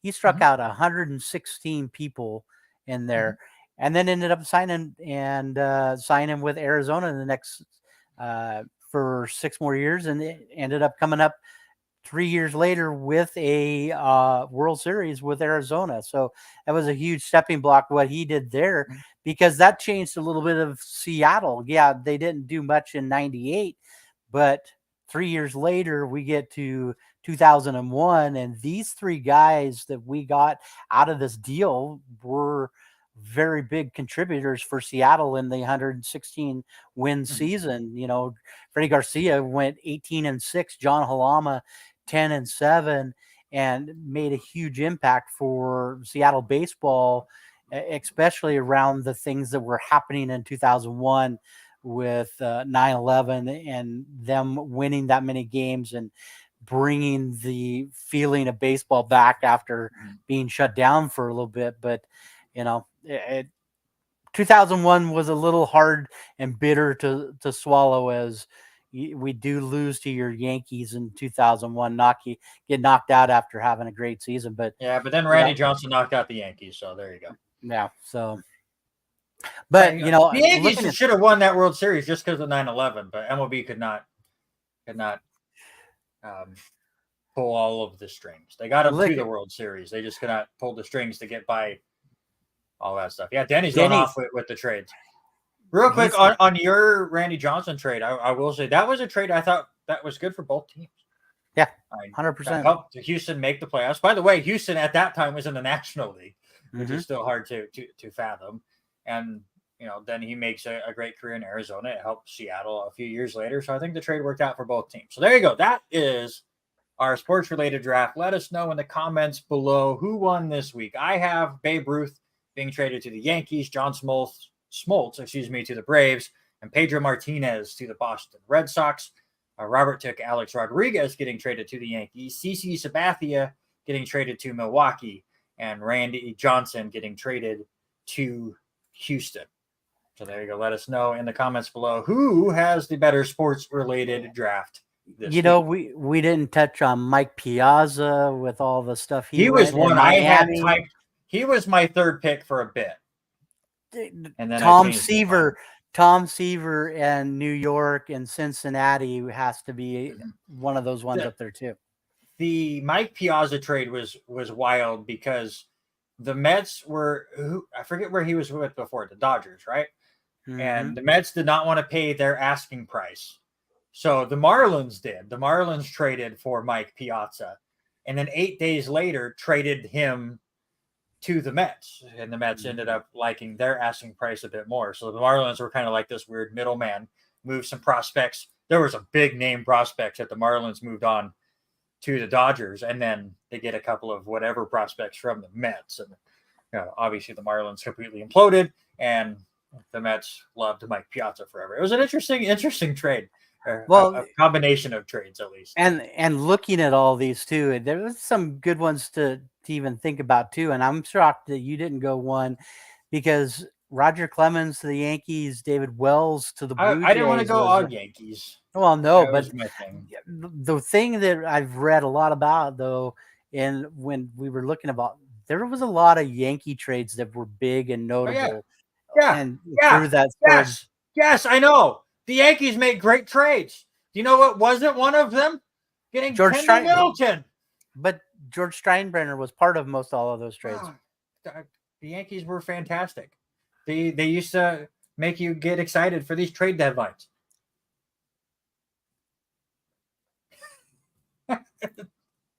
Vote for himself. Stop it. Okay, for one, you are disqualified because you had 1, 2, 3, 4, 5, 6, 7 trades. Many of them were on our list, sir, and you can only have 3. By the way, Denny, you need to tell me when you are back to being fully available so we can get this trivia game going between you and Eric Watkins. I got a lot of that set up, but you have been busy this summer. Come up with the correct vote, though, please. Mr. Randy, I just had a flash on my phone. We got a no-hitter watch going on. Do we? Astros left-handed pitcher Valdez hasn't allowed a hit through 8 versus Cleveland. Goodness. You are right. Actually, 8 2/3. He is 1 out away. Framber Valdez for the Houston Astros. He's only threw 93 pitches. He's walked 1 batter so far. 7 strikeouts. Randy second place. That counts as a win to me. If he's going Denny first, Randy second. That is a win that's a vote for me. I am trying to pull up said game now, and I think it's over. It is Houston. Framber Valdez with a no-hitter against those fantastic Cleveland Guardians, who were in a strikeouts early. We saw that curveball. Is that your video that was going on? Yeah, my phone was in. So there you go. We got a no-hitter live on the show. I couldn't pull it up fast enough. Looks like 93 pitches is all Valdez needed, as he gives up 1 walk on the day. I'm going to try to figure out when that walk was to see how close he was from a perfect game. But your thoughts on this no-hitter, sir? Some of these fifth inning was the walk. Some of these capabilities of these athletes anymore, it just blows me away. And the mindset, I think a lot has to do with it, and I am a big proponent of it. We talked about it, is the tempo of the game, and I'm seeing with these pitchers a little bit faster, they're able to work and keep these batters off stride. I love it. It's funny that you bring that up, because you talk to somebody else and they think it's hurting the pitchers. Like the pitch clock is hurting some pitchers. It's funny how different people are taking it differently. Mm-hmm. Before we move on to the NFL, get you a real quick score updates. Again, the Phillies helped get a big win against Miami in a wild card battle there. 3-1. They scored all 3 runs in the 9th inning against newly acquired David Robertson of the Marlins. Tampa Bay holds on to defeat the Yankees 5-2. Milwaukee defeats Washington 6-4. Pittsburgh over Detroit 4-1. Denny's Baltimore Orioles with a big 13-3 win over Toronto. Atlanta took care of the Angels 5-1. Minnesota with a 3-2 win over St. Louis. Texas wins over the White Sox 2-0. Yes, I agree. I'm over them. Little bobble ahead. Do you think the Yankees are going to make the playoffs? No. All right. Houston with the no-hitter from Valdez. Defeat the Guardians 2-0. By the way, my frustration a few minutes ago was I set my Yahoo Fantasy League. I could just go start active players for the whole week, and then I'll mess around with stuff. For whatever reason, Yahoo decided to bench my 2 Rangers relievers, Chapman and Smith. And with all the moving and the frustration over the trade deadline, apparently I didn't notice. So I left a save and 5 strikeouts on my bench today. Big rookie mistake by me. So a little frustrated with myself at the moment. That was a Yankee move by me. I'll say that. It's a Yankee move by me. Bottom of the 7th inning right now. Cubs all over the Reds 14-5. Mets with a 4-3 lead over the Royals right now in the 8th. Padres with a home run by Juan Soto have a 5-1 lead over the Rockies going to the 6th. Seattle up 1-0 over Boston going to the 4th. And still scoreless between the Diamondbacks and Giants, as well as the Athletics and Dodgers. All right, let's get into it. NFL position rankings. Our last position to rank. Again, next week, we are going to get into our division previews and start locking in who we think are going to win every division, who's going to make the playoffs, who are going to win all the awards. That all starts next week. Also starting next week, and it was good that Robert Taylor hops back in because he's part of it, we are going to bring back the NFL Power Rankings here on the R&R Sports Report, but we're going to do it a little different. We have 6 people that have been nice enough to help us out there. Thank you, Denny, so much for hanging out with us once again. We will see you next week. 6 people, including Robert Taylor, including Eric Watkins, who comments and has guest hosted on the show several times, Sean Garmer, who was on last week, and several others. There'll be 8 of us that will put in our rankings each and every week and put in our little blurbs, which takes some of the work off of Robert and I, but still allows people all across the country to kind of get together for these power rankings.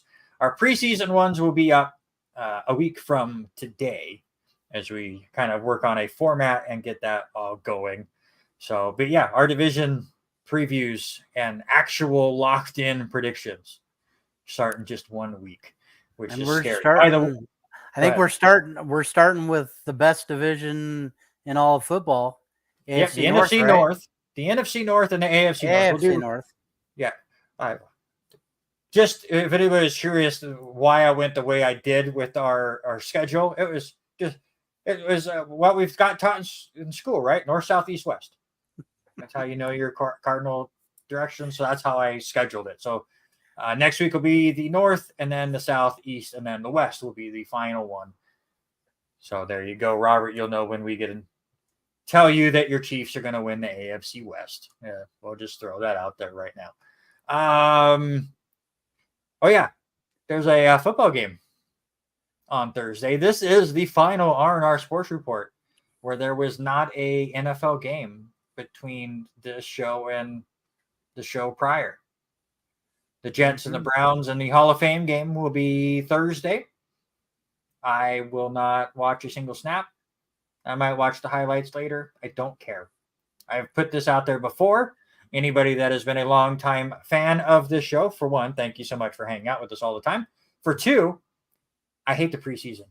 I can't stand the preseason. The only thing that can happen during the preseason is injuries. And that's odd. When preseason games go on, I just don't want to see injuries pop up on Twitter or X or whatever the thing is called. So I don't care. But yeah, Jets and Browns are on Thursday, and then full preseason starts next week. You ready to do some quarterbacks, sir? Let's do some quarterbacks. How do we want to do this one? Because unlike other positions where it felt like we agreed a lot on like 4 of the 5 spots and then just switch somebody here and there, we had a bit more change in this one. Mm-hmm. So how would you like to go about? Do you want to go one after the other? Do you want to go top one for top one and just go down our lists? Which way do you want to go? Let's do that, because I think we agree on 1 and 2. Or we are, if we're not, I think we agree. Your best quarterback in the National Football League is Aaron Rodgers. No, that was last year when that failed miserably. I thought it was Kirk Cousins. He's Kirk 2. Cousins? Kirk Cousins is 2. Okay. Dak Prescott is 3. Kyler Murray is 4. And whoever the backup quarterback Desmond Ridder. No, Desmond Ritter's got to get a little love now. And whoever the backup quarterback for the Chiefs is, he's number 5. No, it is, of course, Patrick Mahomes. I did my best to be a hater last year, and it blew up in my face as he had a fantastic season. Over 67% completion percentage, over 5,000 yards, 41 touchdowns. Also carried the ball 61 times, had 4 rushing touchdowns as well. Once again, a lot of new cast members as far as offensive weapons but he does still have Travis Kelce there. Maybe the running game will be a little bit better to take some of the weight off of his shoulders. But the dude is just unreal with what he is able to do. And there's a reason why the Chiefs are still your leading favorites to be the first team in like 20 years to go back-to-back Super Bowl wins. Yeah, I think the big thing, though, he does have a couple of good targets. I think it's going to boil down to how long is Tony going to be out? Is it going to be a significant injury that he's going to be out for a lot longer? But how can you doubt what this guy can do in the heat of a moment? You look at any of these guys, I would put the rock in his hand the last 2 minutes. Absolutely. I mean, if we were just saying rank the quarterbacks based on what they can do in the final 2 minutes, what was it, Robert? 17 seconds? What did they need against Buffalo a couple years ago? It's just insane what they go. Justin Ross. He is very much, Robert Taylor is very much on Justin Ross. 13 seconds. 13 seconds. I knew he would know. Second place for both of us is Joe Burrow from the Cincinnati Bengals. Hopefully the injury scare that he had last week is nothing too crazy serious. There is a gap here. I'm not going to say that I believe Burrow is on the heels of Patrick Mahomes for the best quarterback in the league. I do think there is a gap, but Burrow is still very young and continues to improve. Had a pretty good year as well. 68% completion percentage, slightly better than Mahomes. 4,400 yards, did miss a game. 35 touchdowns, had 12 interceptions, ran for 5 times, but has not been able to really get over that hump in the playoffs. He is 3-1 against the Chiefs. We'll see what happens around Christmas time when they play again. But the Chiefs did get the last laugh recently. But I do think Burrow is your second best quarterback.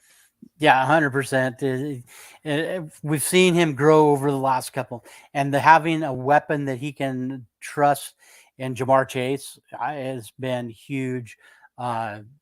T. Higgins is looking well, and he's got some pass protectors now. With Ted Karras, with Kappa, he's got some protection, and I think that's going to benefit the Bengals long term out of this division. Number 3 for me, because now we completely deviate the rest of the way, is the man that just got paid. Now, obviously, he needs to show more in the playoffs. This whole team needs to show more in the playoffs. Oh, yeah. Robert Taylor hates Orlando Brown Jr., so he doesn't think that they have gotten any protection now. And he blames Orlando Brown Jr. for the injury, by the way. That's the message he sent me. But Justin Herbert, to me, is your third best quarterback. Numbers have been ridiculous as time goes on. Again, we need to see it in the playoffs. But he's just been fantastic. 4,700 yards last year. Only the 25 touchdowns, because that offense all around just really struggled to score. Did get sacked 38 times, needs to work on that. But I really think he is getting ready to take that big step forward. I might be a year too early putting him in my top 3, but I think he is good enough to take that step now that he has gotten paid and try to push the Chargers to being a consistent playoff team here in the AFC. What do you think? I don't disagree with it. I would definitely put him in. I'm going to say the top 8. I have him in that top 8. I don't want to say elite 8 right now because, we don't want to put that elite team term on him, but he's definitely there. And I'm highly impressed with what he has done with that team. I'm kind of like you. I think one more year, one more big weapon, and he's going to be a phenomenal player. How about just one weapon that'll stay healthy the whole year? That's the thing, with Williams going out that's the biggest thing. I'm going to go my third one, and I'm going to go with the guy that was just in the Super Bowl, and I'm going to go Jalen Hurts. Jalen has put up some big numbers. Yes, he did miss 2 games this last year, had a 66.5% completion rate. The yardage, just at 3,700 yards, but what he can and what he can do with his feet running the ball, it's over 700 yards, 750 yards rushing, 14 rushing touchdowns. I think they just keep doing that. But now you look at the weapons he has, AJ Brown will be in his second year there. You also look at Devontae Smith, his second full season there. Dallas Goedert, what he's got there in those weapons, I think uh, you can't doubt what he's going to do, putting up numbers. Yeah, he had a really good year. Obviously, a threat in the air and on the ground for sure. Going to number 4, and call me a homer if you want, but I had Aaron Rodgers way too high last year. Did not help that his thumb was injured and he could not throw the ball, and he was just unhappy in Green Bay. Seeing him in the offseason and seeing the smile on his face and how much happier he seems with the Jets really, I think, is going to show on the football field. And I really believe that he is going to have a resurgence year with the New York Jets just because he is out of the issues that he was having with Green Bay. He was unhappy with management. And the Jets have done everything right, I think, with Aaron Rodgers so far. What do you want? Sure, we'll give it to you. We're going to make this happen. Still waiting for them to sign Dalvin Cook, who was at the facility over the weekend. That's neither here nor there. Still hoping that happens. But the fact that Aaron Rodgers went out and gave back $35 million, I think, really has shown that he is all in with this team. He has some fantastic receivers. Some of them he brought in from Green Bay that he liked. And I just think last year was a rough year for him, both mentally and physically. And he will bounce back. Struggled last year, just under 65% completion percentage, little over 200 yards a game, 26 touchdowns. Did have 12 interceptions, which was a lot for what Aaron Rodgers is used to. But I think that is in the past. And I really think he's going to be a fantastic quarterback this year, and a big reason why the New York Jets are going to be a playoff team this year. And so I'll go ahead and tell you, I have him in my top 5. I like him. I think you hit it on the head. He's is going to have a resurgent kind of feeling. You saw the disappointment in what Green Bay was doing, bringing in Randall Cobb, bringing in Alan Lazard, familiar faces to go with a defense, or let's go with an offensive line that is on the decent side. They could do a little bit more tweaking, getting Breece Hall back, and then having a defense that is going to play lights out for you. I think it's a perfect combination for him, and puts him into a almost bigger market for people to be, for him to be seen and want to be seen. So I think he's there. I have him at 5. I could flip flop either way with him, 4 or 5. So give me your 4th, you homer. I am going homer. As much as people are going to hate me, I'm going to get a lot of flack from Eric and a lot of them, but I'm putting Lamar Jackson. Yes, he only played 12 games last year.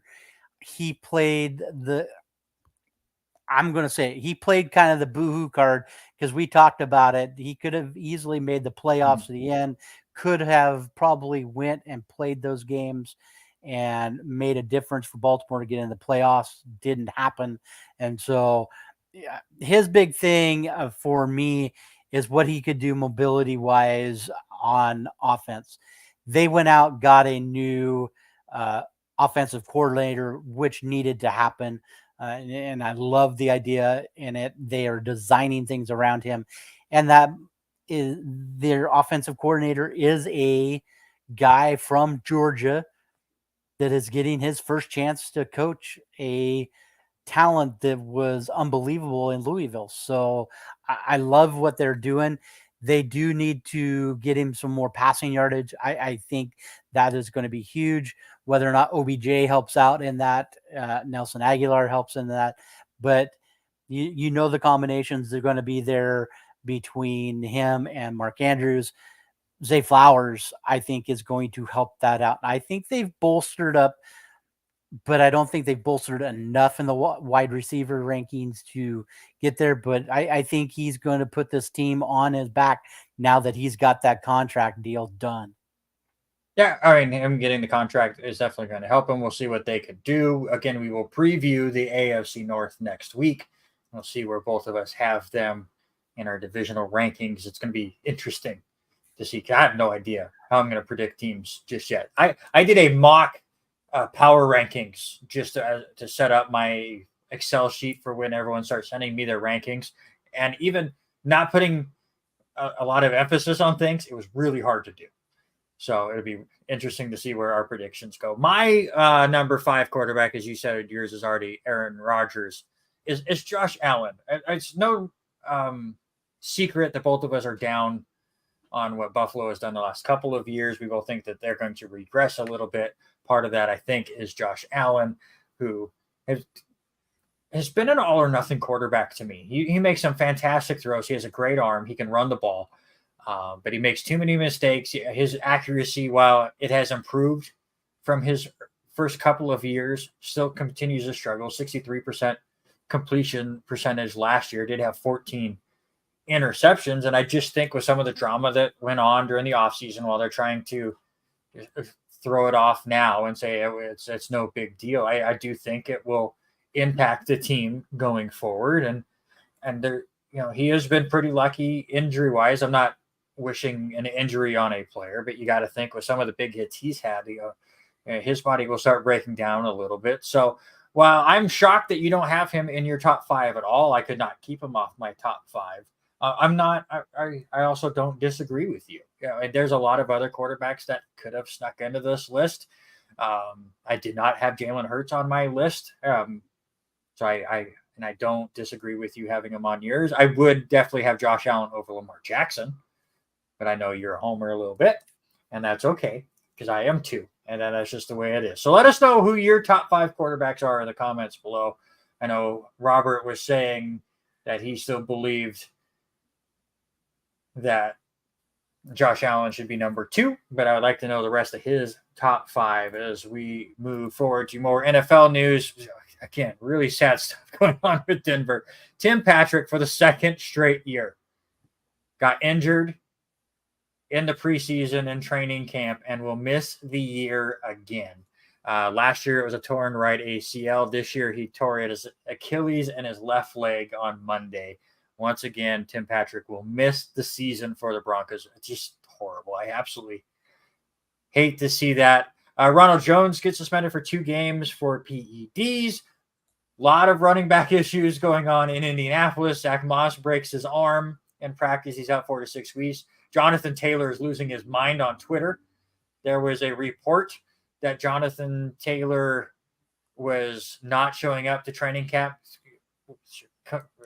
saying that he had a back issue. Jonathan Taylor went to Twitter saying, I have never said I've had a back issue ever, and I don't know what your sources are, so that's fantastic. The drama right now with Jonathan Taylor and the Indianapolis Colts is so much fun because I am not a Colts fan, so it's not going to drive me crazy. But your thoughts on any of this going on with the Colts? Man, what Jim Irsay is doing to that ball club and the comments he makes, I don't think he is. I'm not going to call him a Daniel Schneider at all, but I think some of the things, his attributes that he has. Listen, dude, this guy has been unbelievable for you for 2 out of the 3 years that he's been played. He put up leading rusher numbers, and you're not even going to entertain an offer to try to get him back. And then for him to make the comment of, well, if he was dead, I don't remember. I don't want to quote it, but he said, if I was dead, nobody would know I was gone, and kind of that same feeling of him. It was kind of a weird comment. And then all of a sudden that article and those articles and quotes have disappeared. So I don't know if they're making these disappear, but Irsay is just not one of my favorite owners. No, me either. But you had a running back that has done unbelievable things for your team. Why are you not even taking a few seconds to even try to get him a contract? Because nobody cares about running backs anymore. We went over that a ton, and we'll see what happens with Taylor and the Colts if he ends up playing there or not. It does not look like he's ever going to get traded, but will he show up and participate with the Colts. We will see. Again, Dalvin Cook visited the Jets over the weekend. Ezekiel Elliott visited the Patriots. Neither team came up with a deal for them, and I'm getting worried for the Jets as far as getting Dalvin Cook. Again, the Jets don't need him, but it's been a great piece. But have a weird feeling now that since they did not come up with a deal, that he will be a Miami Dolphin. They need him a little bit more. Again, Jets and Browns play in the Hall of Fame game on Thursday at 5 p.m. The enshrinement of the class of 2023 is on Saturday. We talked about that class a ton. I will watch highlights of some of these speeches. Thing goes on for way too long for me to watch the whole thing. Who are you most excited about going in out of those names? I mean, you got Joe Klecko, you've got Darrelle Revis. You've got Revis, baby. There's him and Joe Klecko. Yeah, Klecko was before my time, or I would be excited for him too. I'm excited he's getting in because he's a former Jet, but Cowboys. I watched Revis his whole career. It's going to be a lot of Cowboy fans this week too, with Chuck Howley, the MVP of Super Bowl V. And no, I was not there yet. But Zach Thomas, DeMarcus Ware. It's a good class. It's a little bit bigger class. And like you said, it's going to last more than the 3-hour allotment time that they will have. Good thing I'm playing in a golf tournament on this Saturday as well as next Saturday. So I will just watch the highlights like you. There you go. Real quick before we move on from the NFL, your thoughts on Sean Payton and the New York Jets. If you've not been paying attention, Payton had some very strong words of the former management of the Denver Broncos, and partially rightfully so. From the reports you hear from Denver, Nathaniel Hackett was way too lax. Russell Wilson had his own office on management level over there in Denver. They were letting Russell Wilson do way too much, and it was a complete implosion. But Sean Payton had some very choice words for Nathaniel Hackett. To me, very uncalled for from Sean Payton. He tried to walk them back, but not really. He just said he was still being his Fox analyst and not a head coach. But I've never seen Sean Payton have that big of a take ever as a Fox analyst, so I don't know where this all came from. Robert Saleh had a few choice words during one of his press conferences. And then old Aaron Rodgers with the keep my coach's name out your mouth, with a fantastic callback to old Will Smith. Was fantastic. And I love it from Aaron Rodgers. Hackett has said that Sean Payton kind of broke the coach's code where you don't go after other coaches and what they did before you. But your thoughts on this whole big drama, which, by the way, will play out on week 5. Yeah, that was the thing, and that was in Nathaniel Hackett's comments today. Was he was surprised it didn't happen before week 5. As a coach, you don't ever want to go against another coach, and coaching styles are so different. As much as even down to the high school level, to deal with. I don't agree with certain things, even with how my team does stuff, but keeping an open mind and being adaptable. But you do that stuff in-house. You do that stuff in between. You don't bring it out publicly. That's the only thing I disagree with Sean Payton about. Was it a fire show a little bit? Yeah, it was a downward. Sure. We all have that same comment, but you don't do that towards another coach who is in a profession that is a tough professional. And like Hackett said, coaches live in houses with glass walls, and so. Yeah. And the fact is, did Nathaniel Hackett do a great job as a head coach? Absolutely not. But doesn't mean he's bad at coaching. Right. I've worked with many people that as just a normal worker have been fantastic. The moment they were put in charge of anything, you realize they're just not built for that role. Mm-hmm. And then they had their issues, and they either were dropped down or were let go. And that's what happens in the NFL world and not the sports world as well. Just because you're not good at one role doesn't mean you just suck at everything and involving football. So while, yes, Sean Payton was brought into an organization that did a lot of bad things last year and a lot of wrong things, you just don't need to be saying it. Week 5 will be very interesting, I think. It'd be a lot of fun. We'll get to it. Do you think that game? I think that game ends up being a national game of the week on whatever platform. I think it's on CBS. It's an afternoon game on CBS. So, yeah, I think if CBS is the one broadcast that gets the doubleheader, it'll definitely get to a lot of households. A couple other sports quick hits to get to here. Sean Garmer was on the show last week, kind of talking about the U.S. women's national team. They did not have a great performance early this morning. It was midnight Pacific time, 3 a.m. over on the East Coast. They had another draw against Portugal. They do sneak in to the round of 16 where they'll take on Sweden on Sunday at 2 a.m., which is about the time I get off of work. So I might check out part of it on Sunday. Sean has said that if the USA is able to win that game and are still alive in the tournament, he'll come back on next week to kind of preview the round of 8. At that point, Colorado is leaving the Pac-12 for the Big 12. I forget. I think that happened like the day after our show last week, so I don't want to spend a ton of time on it. I was it the Oregon AD with the line of the year where he asked how many Pac-12 championships Colorado had won, which was none. They were horrible in the Pac-12. To him, it's not a big loss, but it is now 3 teams leaving the Pac-12, as it's along with UCLA and USC. Obviously, the Big Ten now trying to get on more teams with Washington and Oregon, as well as a couple of teams in the ACC. By the way, the NCAA is just a mess. It's an absolute disaster. Yep. One big reason why Colorado left the Pac-12 is they didn't have a TV deal locked in yet. Is now looking like the favorite is Apple, which they're just buying up everything. You can watch a lot of stuff on Apple TV, and there's some good shows on there too. I will say that. Also, Apple TV, if you would like to buy this show and our couple of viewers, we are very much for it. You want to talk some Aussie Rules football, sir? Sure, let's talk it.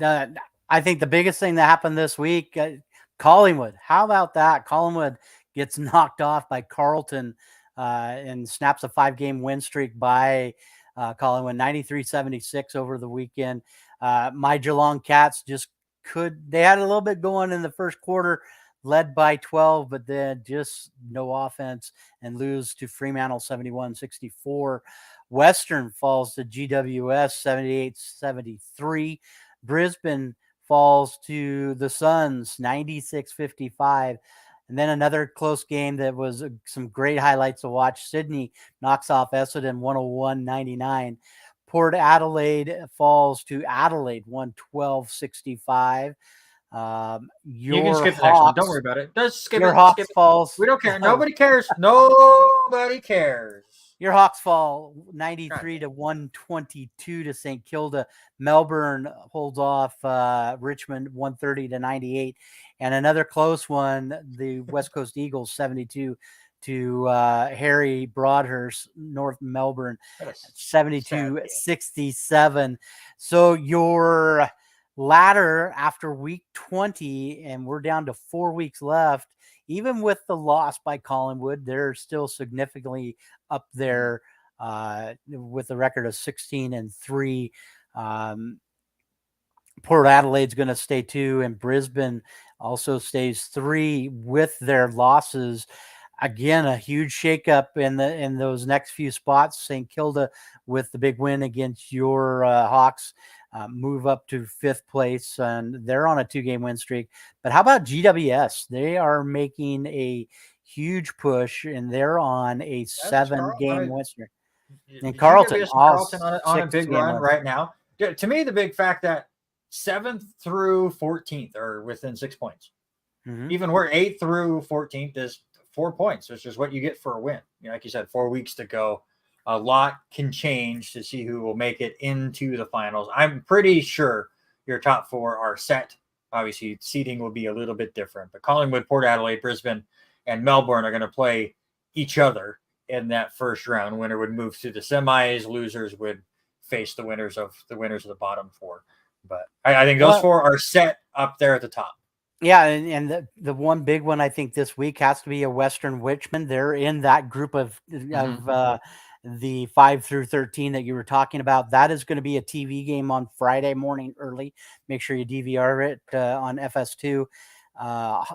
Collingwood is looking to get their win back against Hawthorn.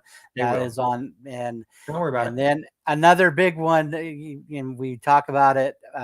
Port Adelaide, who is sitting second, is taking on Geelong. They have been such a roller coaster this year.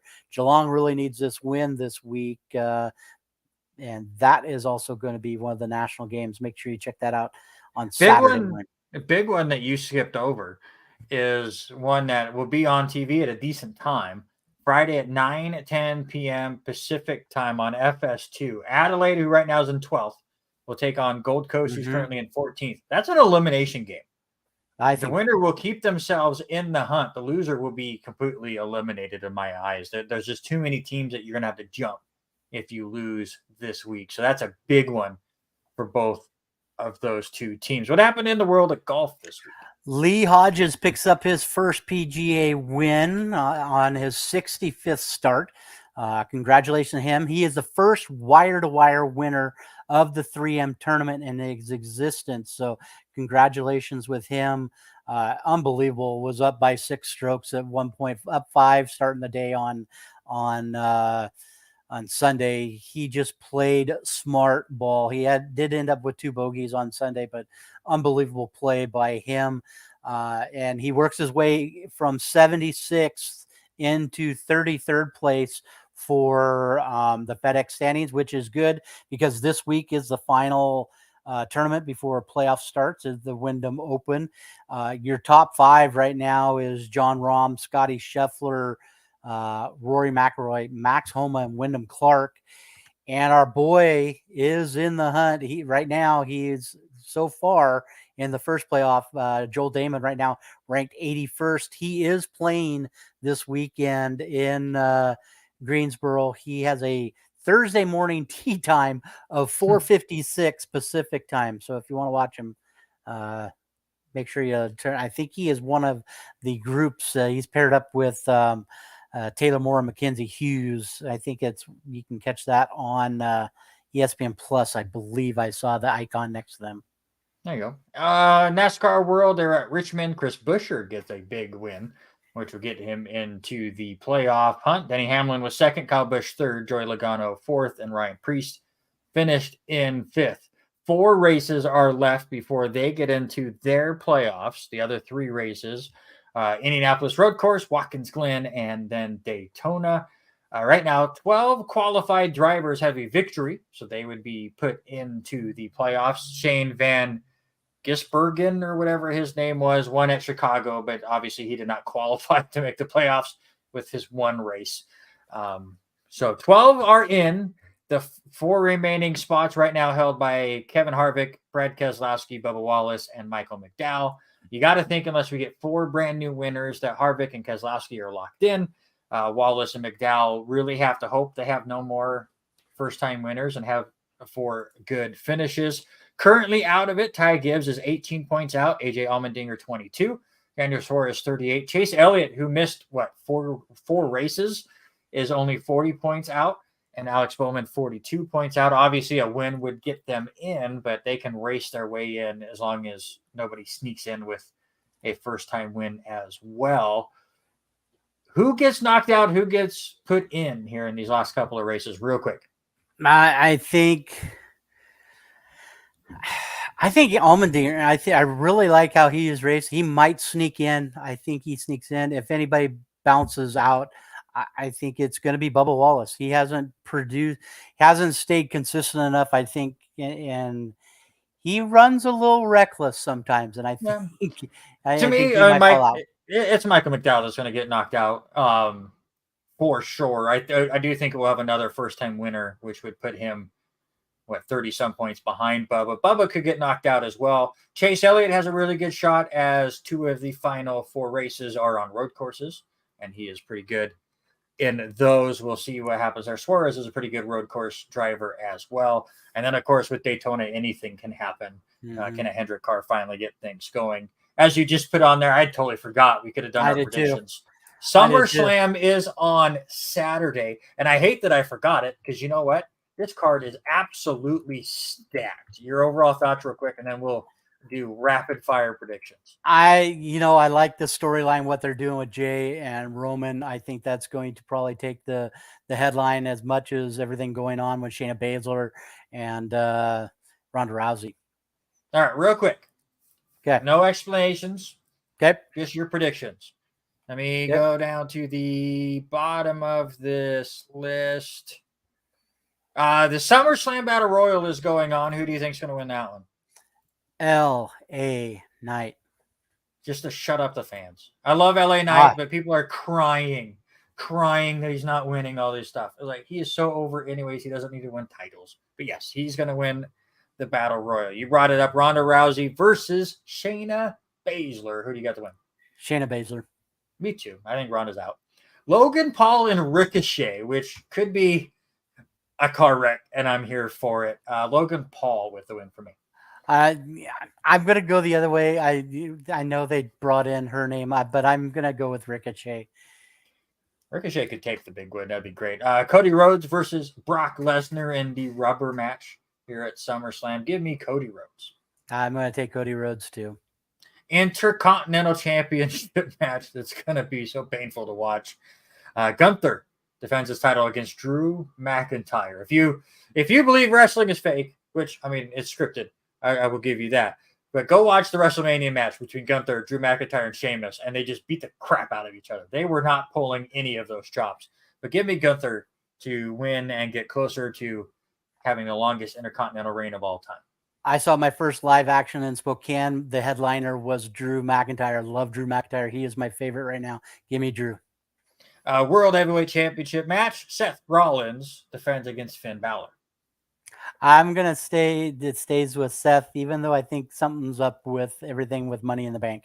I'm going to use I'm going to use my same prediction from the last pay-per-view, as Finn Balor will win the championship, and then Damian Priest will cash in on his Judgment Day partner, and Damian Priest will be your new champion. Women's Championship, Asuka versus Bianca Belair versus Charlotte Flair. Give me Asuka to retain.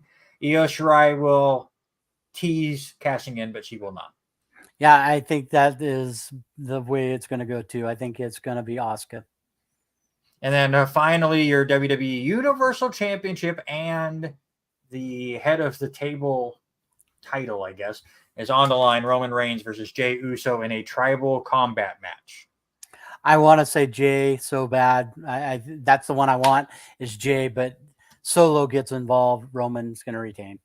I think Jimmy costs Jey the title, whether it is on purpose or not. Jimmy got injured a few weeks ago in the storyline. I think he returns, and he is the reason Jey loses to Roman Reigns. That is my prediction. Roman Reigns wins. There you go. That's the end of the show. Ran a couple minutes long, but we totally forgot SummerSlam was a Saturday, which again is disappointing because I'm stoked for this card. Thank you so much for Alisha Alexander hopping on at the beginning of the show. In between her trips, obviously volleyball again in about 2.5 weeks. We'll have all that coverage for you. I have to go now unpack more stuff. So thank you guys so much for hanging out with us. Don't forget, next week, Power Rankings returns on our Facebook page, as well as division previews get going with our AFC and NFC North division previews. Until then, that's Robert Hagan. I'm Randy Isbell. This is the R&R Sports Report. And until Tuesday, we are out.